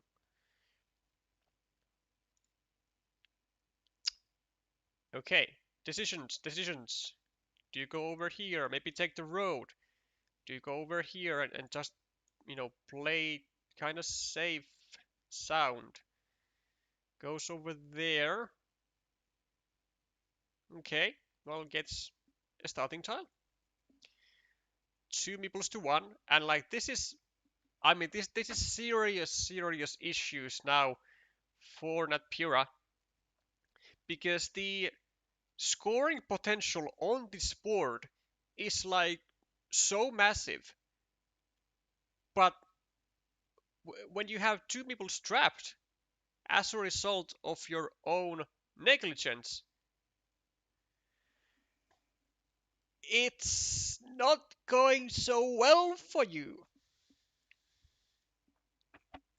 You are equal on here, sure, but then you have 8 points, 11 points, 14, 18 points. Let's count this field as equal. 15 points. You are ahead by 9 points as green here. 10 points, right? Red is going to at some point meeple this 9-point field. Maybe now. And actually, yeah, I think now would be a great possibility for Steven to meeple that. Because if he goes here, and then on the next tile, he gets a road monastery. He gets a 2-to-1 majority on this field. And then Natpeera is going to have to somehow manifest a second meeple to the field. Yet, Steven will still have a meeple in his back pocket. So it's actually going to be really difficult for Steven, for Natpeera to actually maintain majority or even parity on this field. And I think it's a mistake on Steven's part of not, oh boy, of not meepling this field right here. Steven gonna be, oh, he's gonna be so happy, man, with these tiles. He's gonna be able to finish the city, drop a farmer. He's gonna be laying down on this field first, and I mean, life is so good right now if you are Pochung. Life is so good. 2 extra meeples. Now you have the field. And like, what on earth do you even do if you are not Natpeera? There are still 10 tiles remaining. You can't even get to the field. Or you can go to the field, but then that's like a suicide mission. Like you can't win the game if you take the field now. Because then Steven is going to come up with a lot of ways to score points with his 2 remaining meeples, and that's just not a situation that Natpeera can survive with 2 meeples against 0.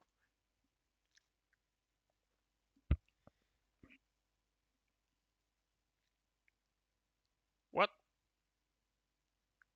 Ooh, wait. 1, 2, 3, 4, 5, 6, 7. Okay, okay. I see the idea. So Natpeera is trying to get. They're trying to block this square into a road monastery, and then they're trying to get the road monastery for themselves. Okay.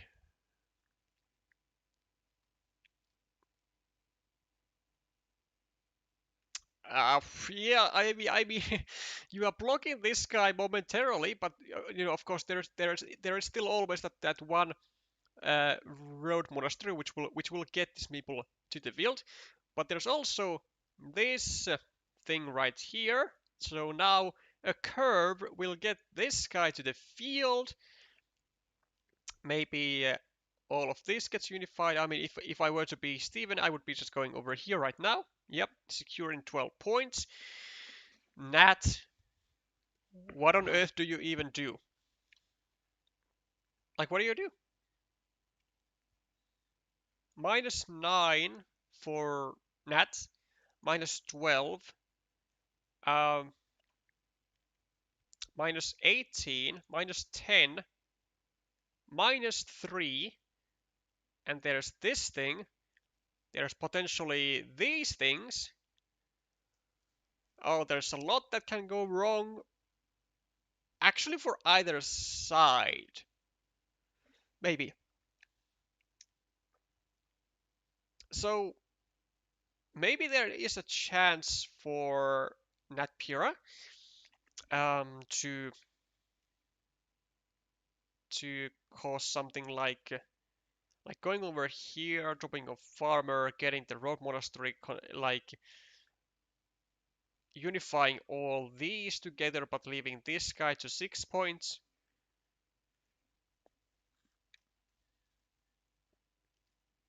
And I think like something like that kind of has to happen in order for Natpeera to have a chance in this game. Like one of the tiles that Nat has to find is like 100% the road monastery.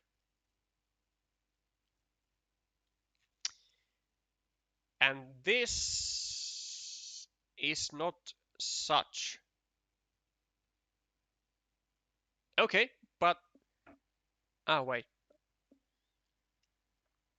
I mean, okay, he's going for the road monastery, sure. So now Steven just goes over here, right? No, actually goes over here. Yeah, over here it's a bit better, I think. Or is it? Well, actually, it's not. I think it's just here it's better, right? Because it's just like 6 points, and then you still have the meeple. You have 2 more tiles, and also you can't block this as Steven, because like there's also obviously there's the road monastery, so you can't go like this. But if you go like this, then the monastery can just be placed over here, or some other road tile can be placed over there, and the unification will still happen. So it's gonna be here, I reckon, for Steven. But maybe there's something that I have missed.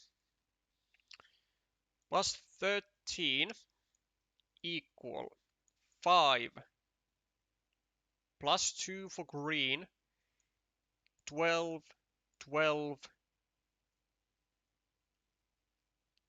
-4. No, it's just over. Yeah, it's just over. There's nothing that Natpeera can do. Even if they get the road monastery.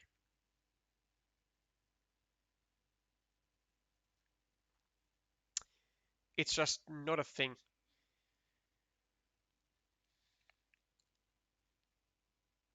Because the equalization of this field will not be enough, I think, after red has taken the road. And red gets the road monastery anyways, so nothing matters. Nothing.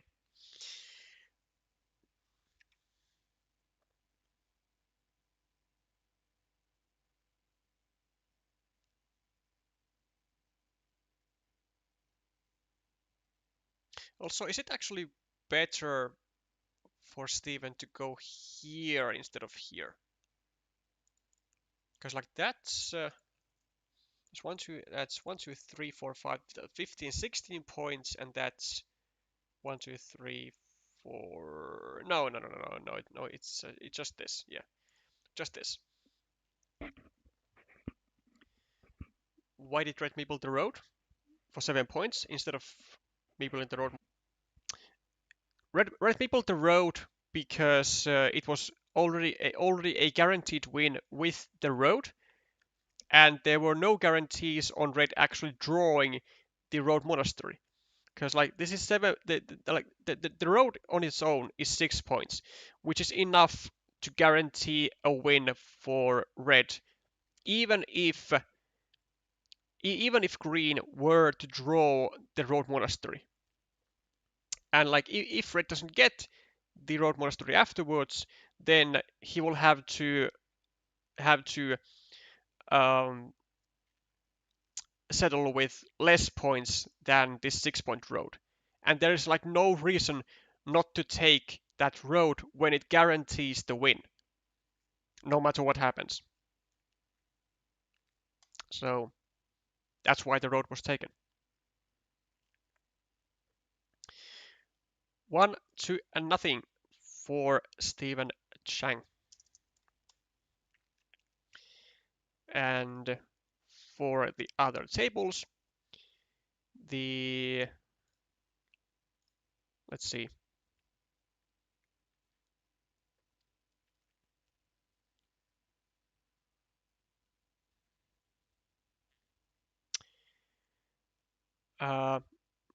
Seems like we are not getting the updates, but okay. Let's try and do it maybe this way, maybe here, maybe this helps. Nope, that doesn't help either. Okay, so far we know that Taiwan is winning on table 4, and that's all we know.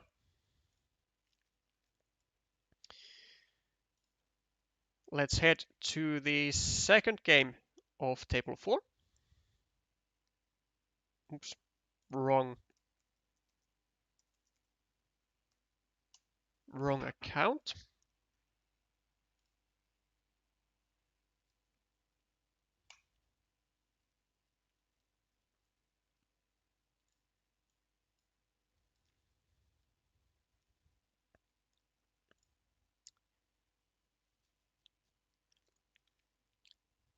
Thailand has lost his first game, okay, against 0607, so that's another game point for Taiwan. Thank you for the information. Okay, let's focus. We have 4-12 in favor of green. We have cities, monasteries. So far looking better for green, I would say, for sure. Probably wants to go over here or over here with field side facing down. Like either here or here. I would actually prefer this one, because then you still have a chance to get the quad road, or like the quad crossroad, to go here and then limit this square to a triple city with a road, which is significantly more difficult to draw than it is to draw one of the 12 other tiles that go here at the moment. Crossroad for Steven. And we have an 8-point finished city for Natpeera. Also starts a new one, and is also now looking to grab maybe a triple city and a Dorito combo, and maybe overrunning this juicy double shielded tile, a double shielded city.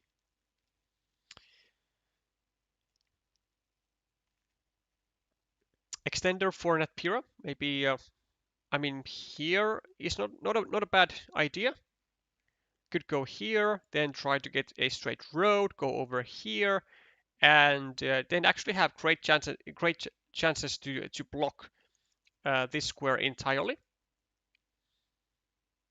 And like going over here doesn't really help you that much, because then you are like then you would be potentially freezing your meeples for a long time, just waiting for a tile that fits over here, and that would actually even have to be potentially a triple city only. So it is the extension of red's potential city that is played. And unfortunately for green, red does get a tile that goes there, but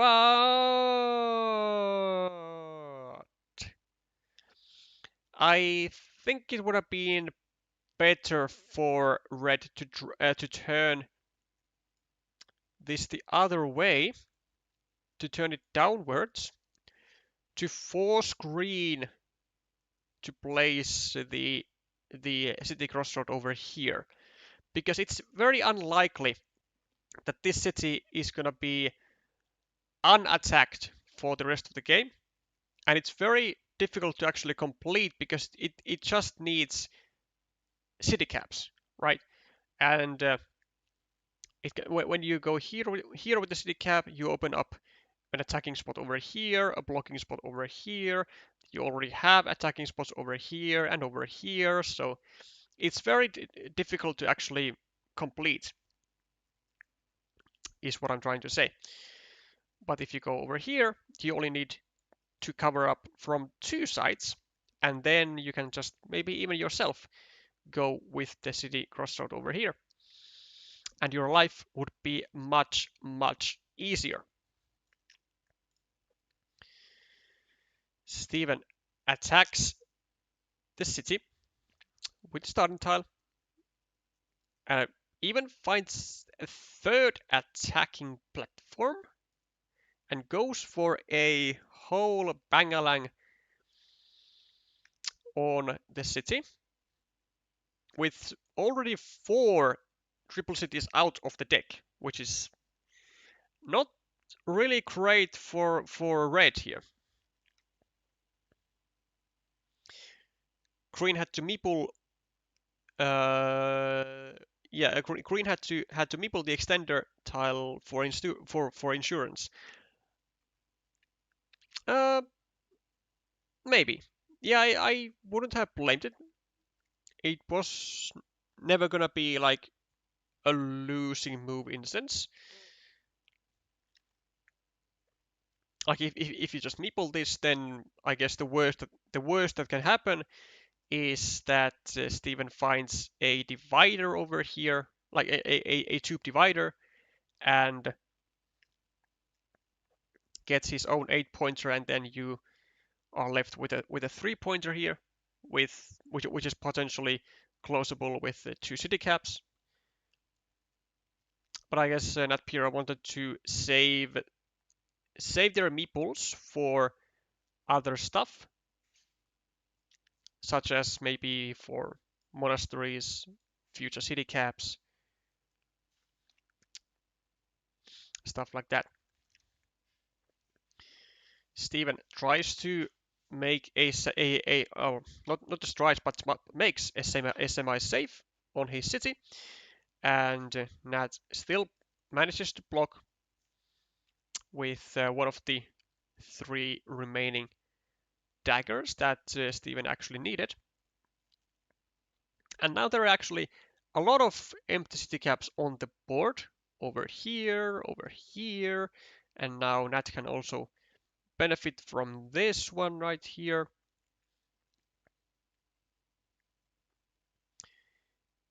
It'll be also interesting to see as to what's going to be placed over here and when, because it is a square with a lot of tension in it. And I reckon that Nat is just going to be waiting for a triple city or a Dorito to go over here, and maybe even meeple that. But honestly, if you're Steven, like, yeah, just go here and try and secure the city for yourself, because now you have 2 cows still here that fit, and here you have like what, yeah, two filled Doritos to go over here. So like a 75% times 75 times 75%, like I don't know, 57 something percent chance of finishing the city. Although there's also a divider, so that also should be taken into account in those calculations, but we are not that advanced math lovers right here, so I have no idea what the actual percentages are. First cow drawn by Natpeera, and the second one immediately after drawn by Steven, and now we have some real tension over here with Steven having two massive impact tiles. Not only are those tiles available for Steven to complete the city, but also he would be getting a 9-point field at the same time. And furthermore, Natpeera, very wise move here, pre-meebling the city, pre-meebling the field. Natpeera will not be actually able to use a divider over here because they will have to use the divider over here instead to prevent this rather massive city from getting completed purely for red. And I mean, this city is like definitely a must-have for Steven because look at the points though, 56 to 11, a massive point difference here. Straight road for Natpeera might even want to go maybe over here to like fully, yeah, to fully secure the field before Steven goes there and just starts hoping for a quick field Dorito.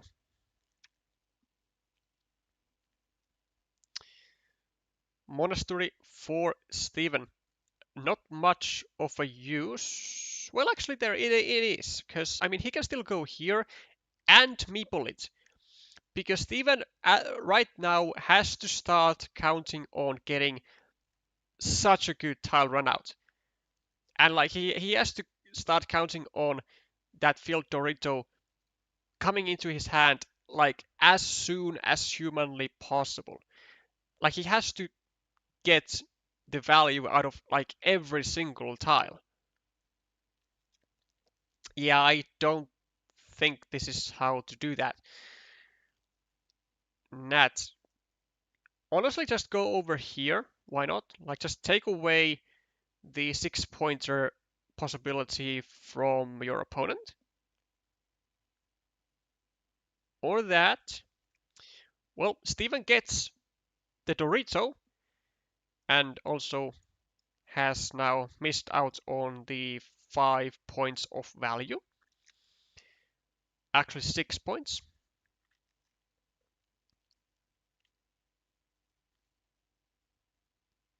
Nat gonna be, I guess, meepling this field right here, like this, and then trying to get the divider for 9 more points. Rather difficult to see anything else going down for green here.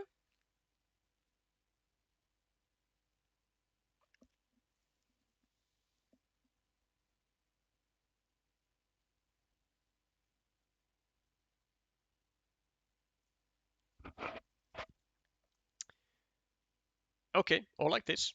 That's also fine. But still, taking this field was definitely the way to go. 1, 2, 3, 4, 5, 6, 7. Potentially even actually a small mistake here, or small inaccuracy for Natpeera of making a 4-point spot available, because it's not that Nat is actually the one who needs it, it's actually red. And the more variety, the more the more volatility there is, the better it is for red, because red is the one certainly that needs all of that volatility.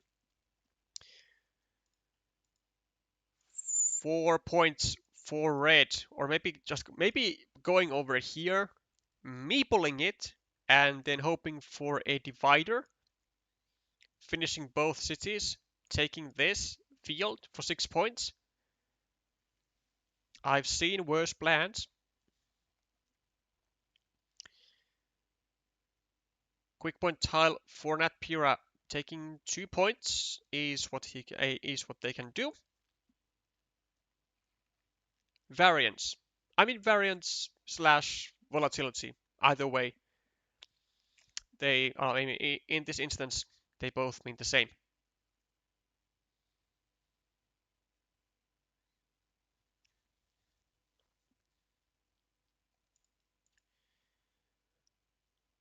Steven with a dagger could still actually go for this idea right here. So really trying to push for that divider. But it actually might be blockable with any tile, potentially. Which is why he has been avoiding it most likely.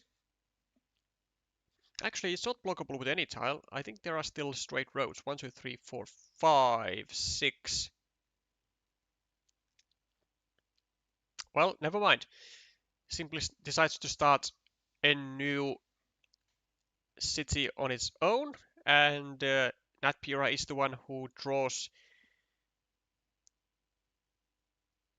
the divider anyways. Steven with a curve. Not that much that he can do with it. Can maybe start a 4-point loop over here.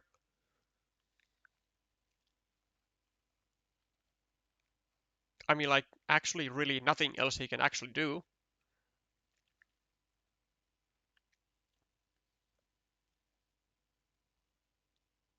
Yeah, this is like kind of pointless, because like Steven will like never have any great use of blocking this road any longer. Like never. Does get a city cat though, so that's at least a meeple pack.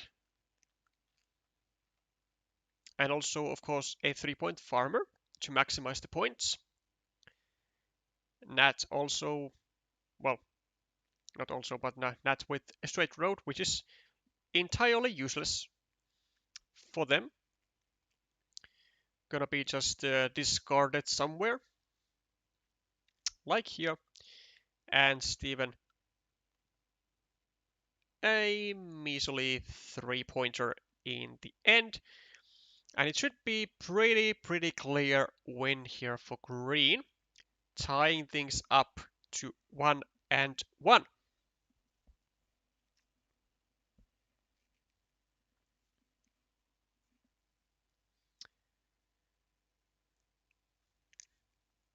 So a pretty key move actually to take these fields from both sides here.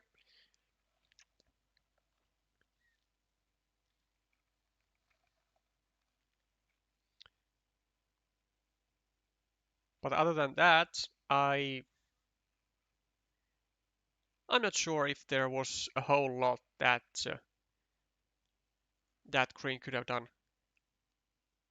to like really cause absolute pain and chaos for red.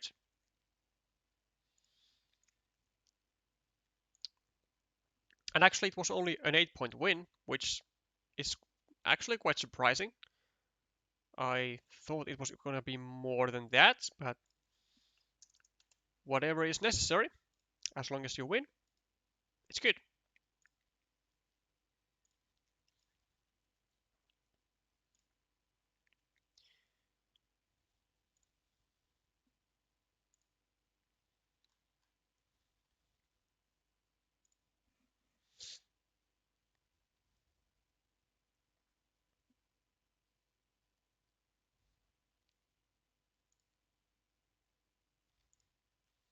Okay, let's head to the third game of this duel, which they have started already, and it is like 20% done. This guy's being a little too fast. 13-8, a lead for Natpeera with an early monastery. And, well, shall I say monasteries? And there has been a crucial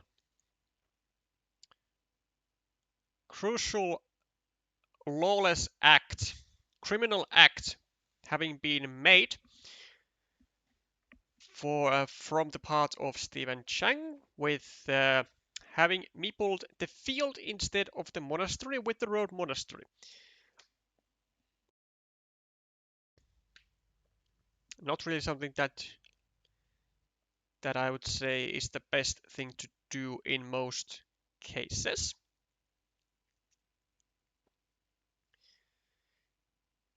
Not attacking the city of Steven. I mean, it's a logical move, but considering that you have two meeples wow, and not even attacking, just placing it there to just stall the completion of the city is like, wow, a ballsy move which did not pay off in the slightest. And now, not only have you extended your opponent's city and given them more points, but also what you have done is you have created more blocking platforms onto two of your meeples as opposed to only one of green. So not really that great. Steven starting new cities, and we have probably a continuation of those cities. Yep, looks good. Not simply ignoring, not even trying to save that monastery, not even trying to save that city anymore, with only one starting tile remaining, and actually, never mind. Seems like they do care about that city, as they point out that it was apparently a misclick. But like, it's not as bad really, because like you still only had like one tile to save this meeple in the first place. I mean, yeah, I get that the issue is that you are also blocking this guy, which still technically had the opportunity to get back into your hand with I guess like a divider, but I mean, this wasn't like a priority, or shouldn't really be. However, the absolute hideous thing for Natpeera here is that this is a really juicy looking field of 12 points, and Nat now has two meeples stuck, potentially more, waiting for a long time here. Whereas you are not leading on the scoreboard, and you have one meeple less in your hand compared to your opponent.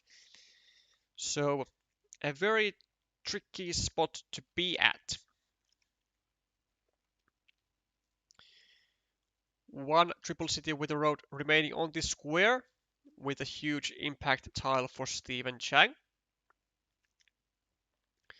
And that might just have to, start going like very boldly just use your final meeple on these things to try and maximize your point gain. Because like what else are you gonna do? You don't really like you're not really holding that meeple for any other reason. Yeah, maybe you lose points from like a crossroad, but like that's about it. It's not much better to to have a 7 point monastery than a potential 8 point city either. Like it just doesn't like work that way.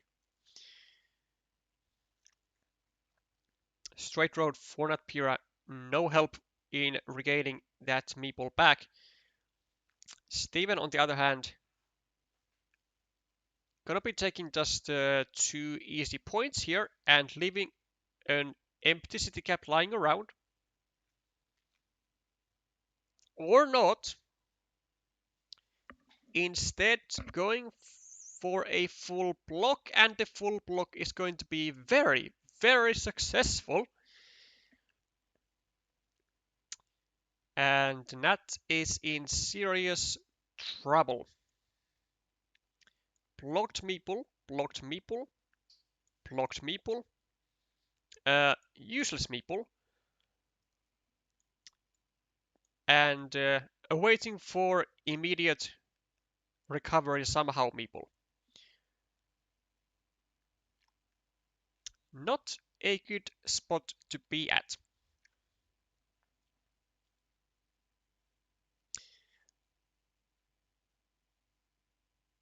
And also, like getting this recovered is like the worst thing ever for Nat because it would mean the completion of the city and even more points on the field.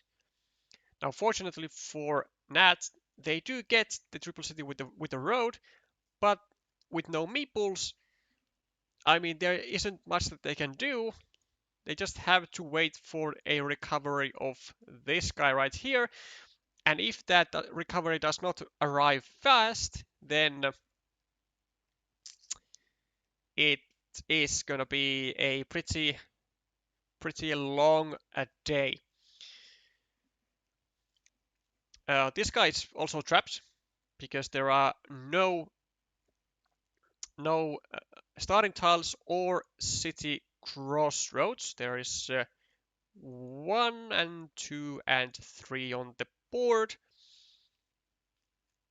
Nat just trying to get rid of all potential scoring opportunities on the board for green and just waiting patiently for the cows to arrive. +8 for green, +9, +6, +5, +17, +20, +18, +10. Yeah, like +10 for green at the moment. And even if Natpeera gets this one back, which doesn't look so good at the moment, only one cow remaining in the square, they still somehow have to conjure up like 10 more points just to be ahead. And when you have one meeple versus one meeple, that is gonna be pretty darn difficult.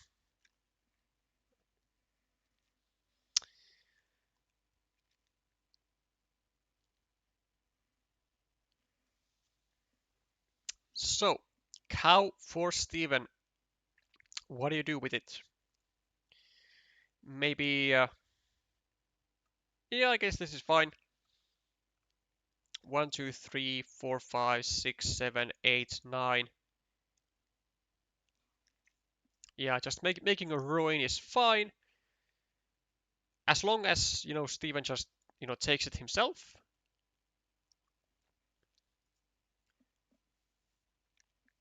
Or, if you get these quick point tiles, it doesn't even matter if it goes to Natpeera, as long as it doesn't get actually like finished, which by the looks of it, it looks like it will never be. finished indeed. Nat getting a dagger, no help whatsoever to anything. Adds it to the field of green. No, but there are no tube dividers. Okay, correctly so. So no help for anyone for the city cap. Then what we have next, we have a straight road for green.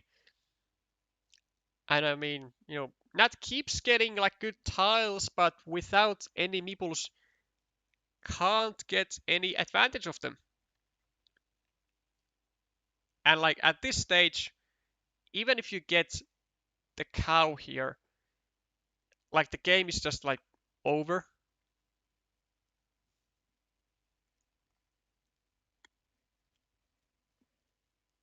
Let's just double check that the cow is even there. 1, 2, 3. Yeah, there is the cow still remaining in the deck. But it does not present itself. Wait, what? Yeah, but why not just? No, actually, no. That's fine. That's logical because yeah, unfortunately, Nat wasn't even able to prevent these points from getting to Steven because they just needed to rely on getting the cow and then the points themselves. And now Steven just takes this for 9 points, and yeah, things are just fabulous.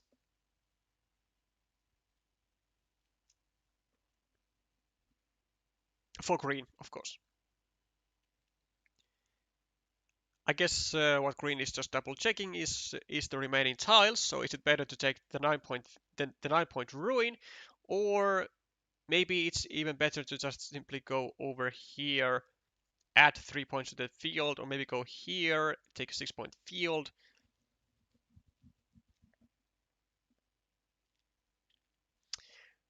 No cows, no milking. That is indeed the case, Helge.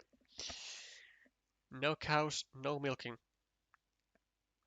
Or in this case, no points. Ooh.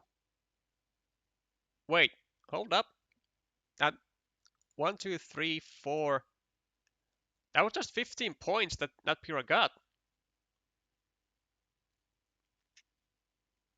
But, oh, yeah, it's still nowhere near enough.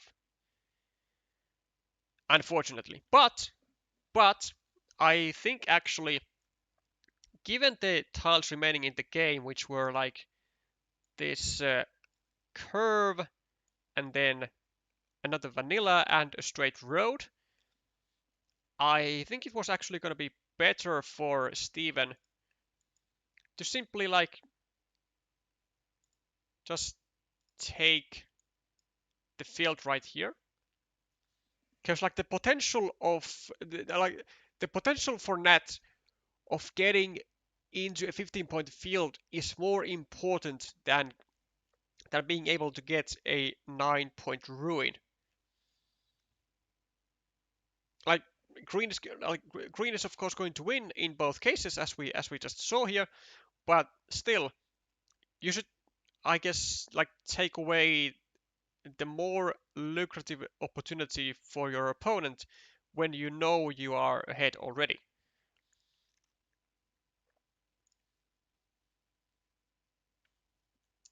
So a point for Taiwan.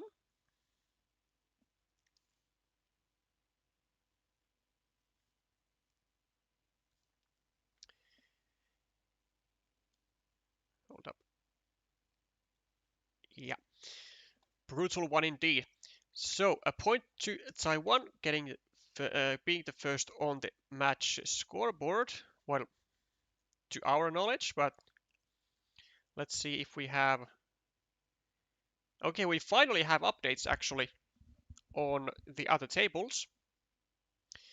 And it's actually pretty feisty one. So we have a 2-0 win on table 1 in favor of Thailand. We have a 2-0 win on table 2 in favor of Taiwan, a 2-0 win on table 3 for Thailand, and a 1-2 win for Taiwan on table 4, so it's 2 and 2, and we have a decider going on table 5. So very interesting indeed. Yet another crucial game, a decider game to decide the entire match. Both matches today have been obeying the same pattern.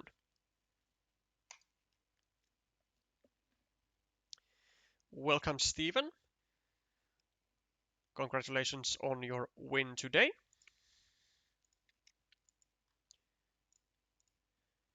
34 tiles remaining on table 5, and we have a point lead for Hong Kong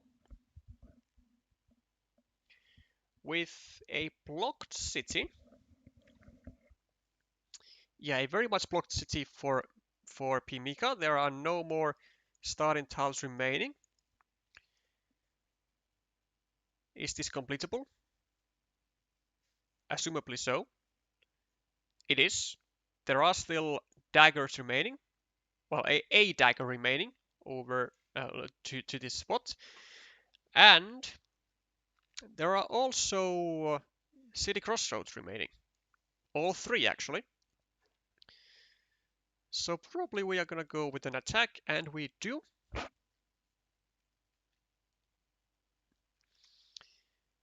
And yeah, unfortunately, as a result of having or making the decision to attack the city, results into both monasteries of red getting blocked entirely because, again, no starting tiles are remaining. So actually, the point, despite the point lead of red, and so far looking actually really decent still, it's kind of like slowly turning into a situation where green is making a comeback with 5 meeples to 3, but there are no big fields, so I'm not sure how this meeple advantage is going to really help green.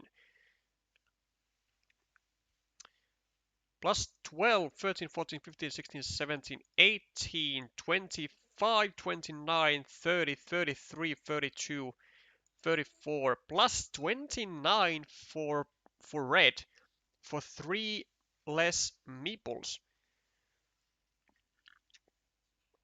Yeah, I truly have actually no idea how this is all going to help green. Because green has 25 tiles time to manifest something. Mika, on the other hand, has a wonderful tile. Gonna be able to manifest herself a winning mini battle eventually, because now there are no more road triangles in the deck. And then Mika is now gonna be able to prolong her ruin whilst Sakurakim is trying to get some action of his own, trying to take all the available cities for himself. So we could go here for 4 points for the road, or we can go maybe for here, because like we really don't really want to attack the city, because we don't want to burn all of our meeples away. Yeah, so far looking all right. And if we can, actually, we could have even done this without a meeple onto this city cap, because we can afford to give 4 points to green if we, in exchange of that, get a full block on one of the meeples.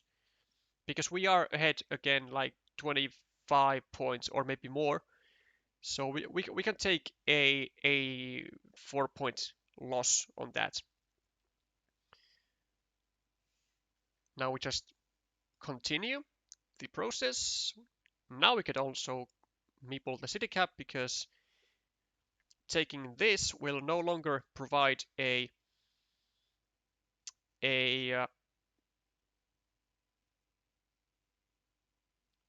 possibility for us to immediately block the city of green because it has already been provided.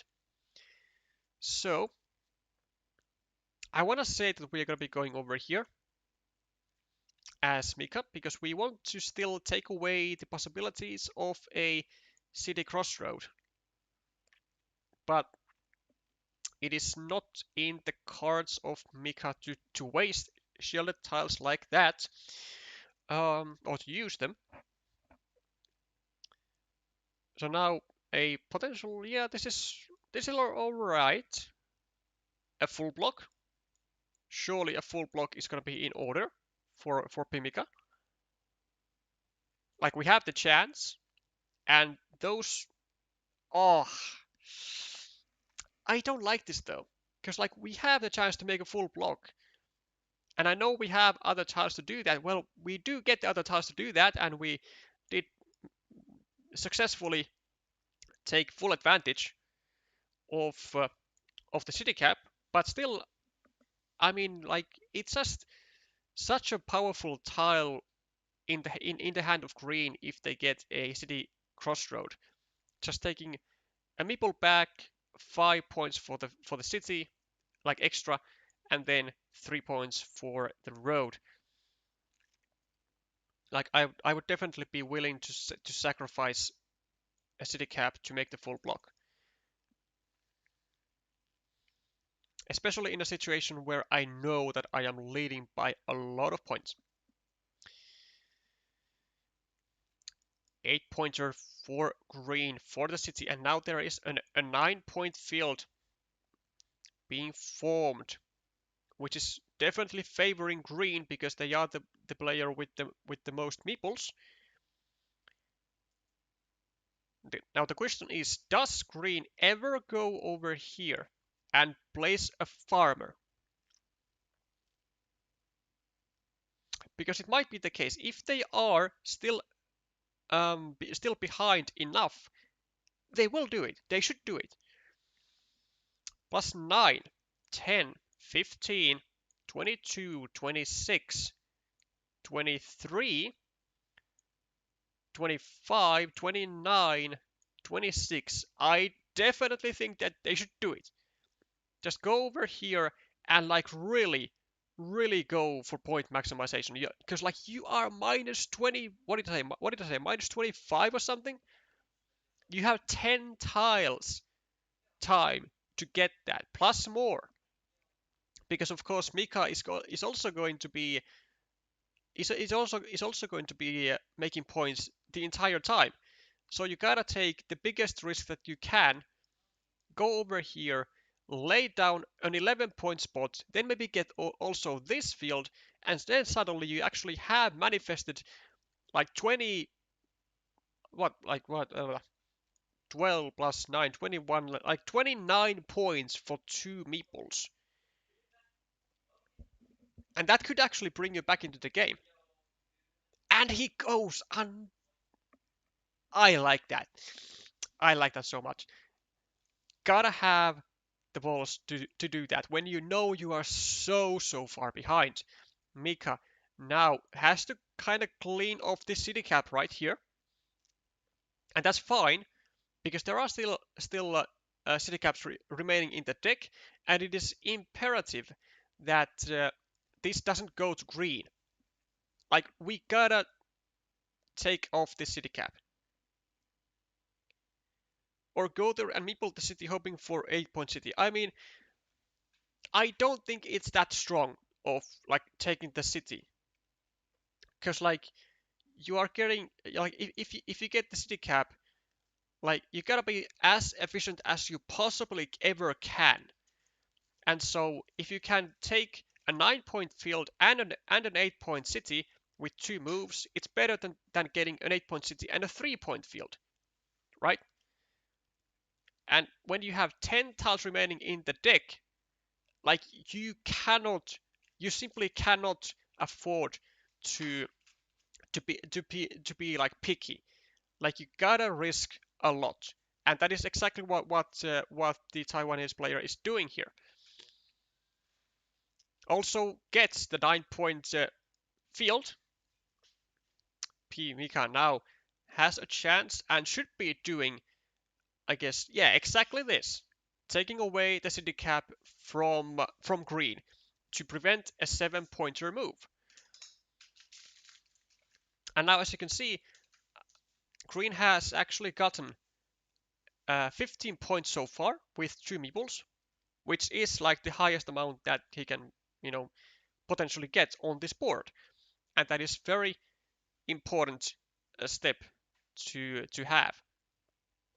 Like this was, I think this was pretty much a force thing to do, and then you just gotta like kind of rely on pMika not being able to do anything about this city, or to take it for herself.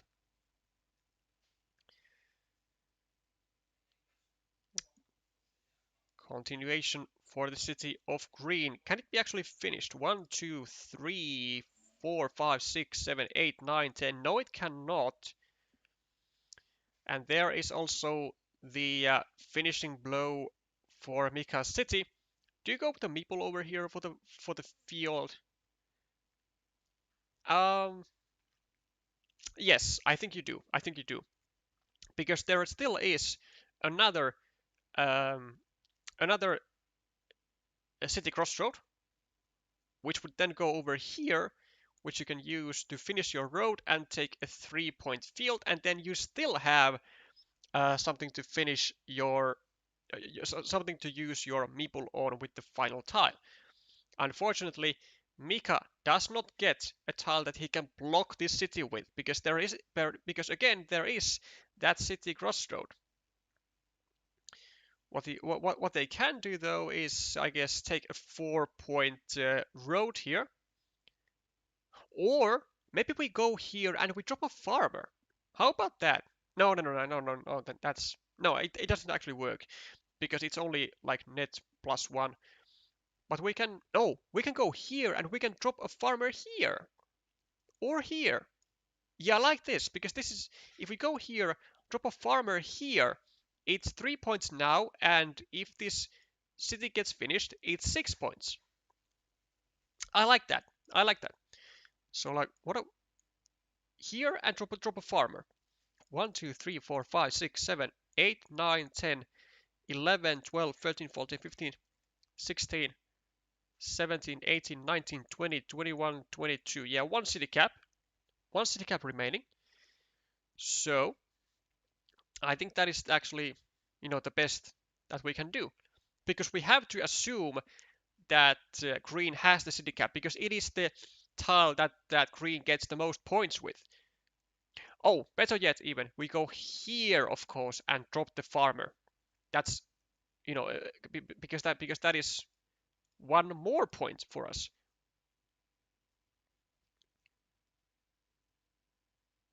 I mean, the right idea. Unfortunately, the wrong spot, because I mean, again, uh, I also noticed this only later, but yeah, obviously missed out on potentially 1 more point, or not just potentially, but just missed out on 1 more point. Now, fortunately for pMika, there is no city cap in the hand of green, and that should be pretty good news. Green will only be able to get a 3-pointer move, and the final city cap is gonna be in red's hand, getting another point on the road or on the city, and that should be the game, set, and match for Thailand. Yeah, continue your road and drop a farmer. Exactly. Vika also been picking up on the inaccuracies that I have been pointing.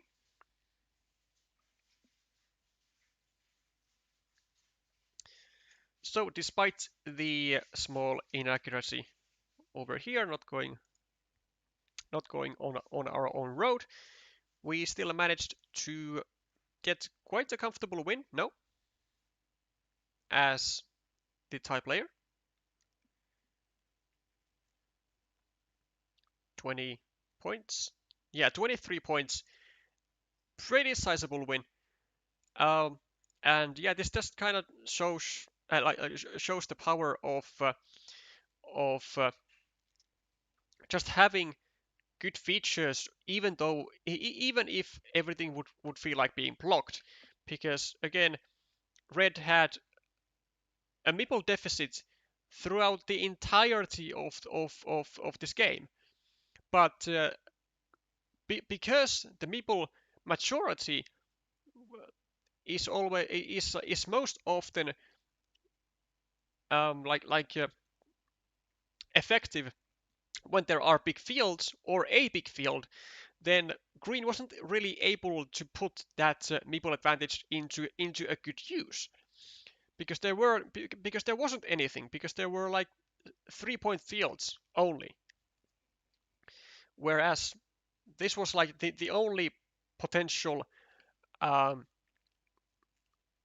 yeah, like the only potential stuff that green I think had in the end of taking a big gamble on this field and just hoping to get the 8-point city as well for himself, or even a larger one, and then also get the other side of the field as he did. I mean, Green accomplished 2 out of the 3 um, important goals there, but unfortunately in his situation with so many points behind, it was necessary to be able to complete all 3 objectives. 2 isn't enough. And the result is that Thailand wins on table 5 and wins the match.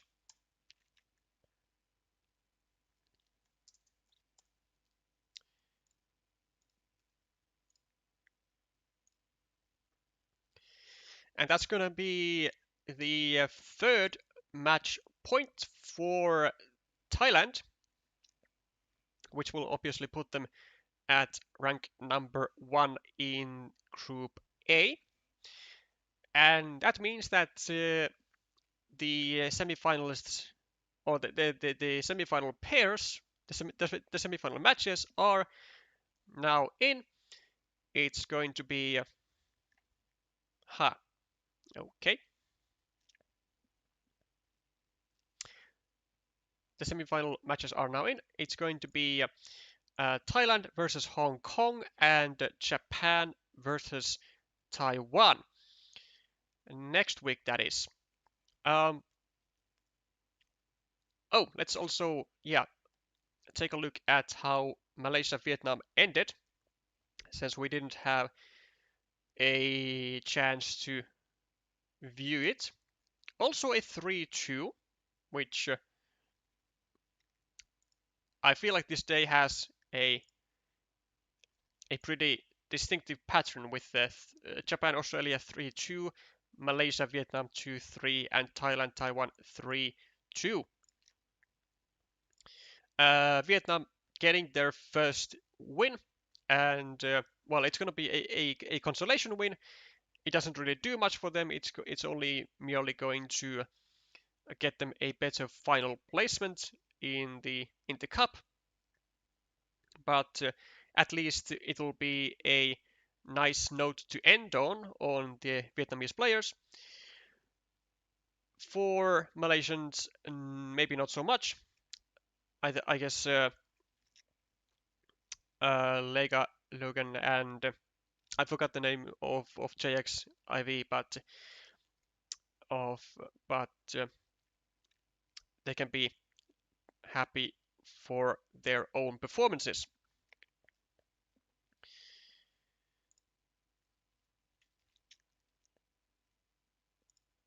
So this one I reckon is the final. Yeah, this is the final thing. So we have Thailand, Japan, group winners, Taiwan, Hong Kong in second place, then Vietnam. I think China is going to be ending fifth, Vietnam sixth, and then I think Australia seventh and Malaysia eighth because of the dual wins versus dual losses tiebreakers. But yeah, as said, semifinals are going to be next week. Again, Thailand, Hong Kong, and Japan, Taiwan. Now we don't know the scheduling of that yet, but the stream announcements will be made in regular fashion as well, hopefully as soon as we know the the match days and times. Congratulations to Thailand and Japan, today's, well, and also to Vietnam, today's winners. And I guess good luck in the semifinals. And for the rest of the teams who have not made their way to the semis, um, commiserations and better luck next year. That is where we'll be ending the stream today. Thank you all for watching. Thank you all for sticking all the way until the end. If you do enjoy this type of Carcassonne content and would like to see more of it, then there is an easy way to support the channel by subscribing on the channel or by simply liking the stream. I'll be seeing you all again next week with the semi-final matches of the Asian Cup 2025. Bye for now.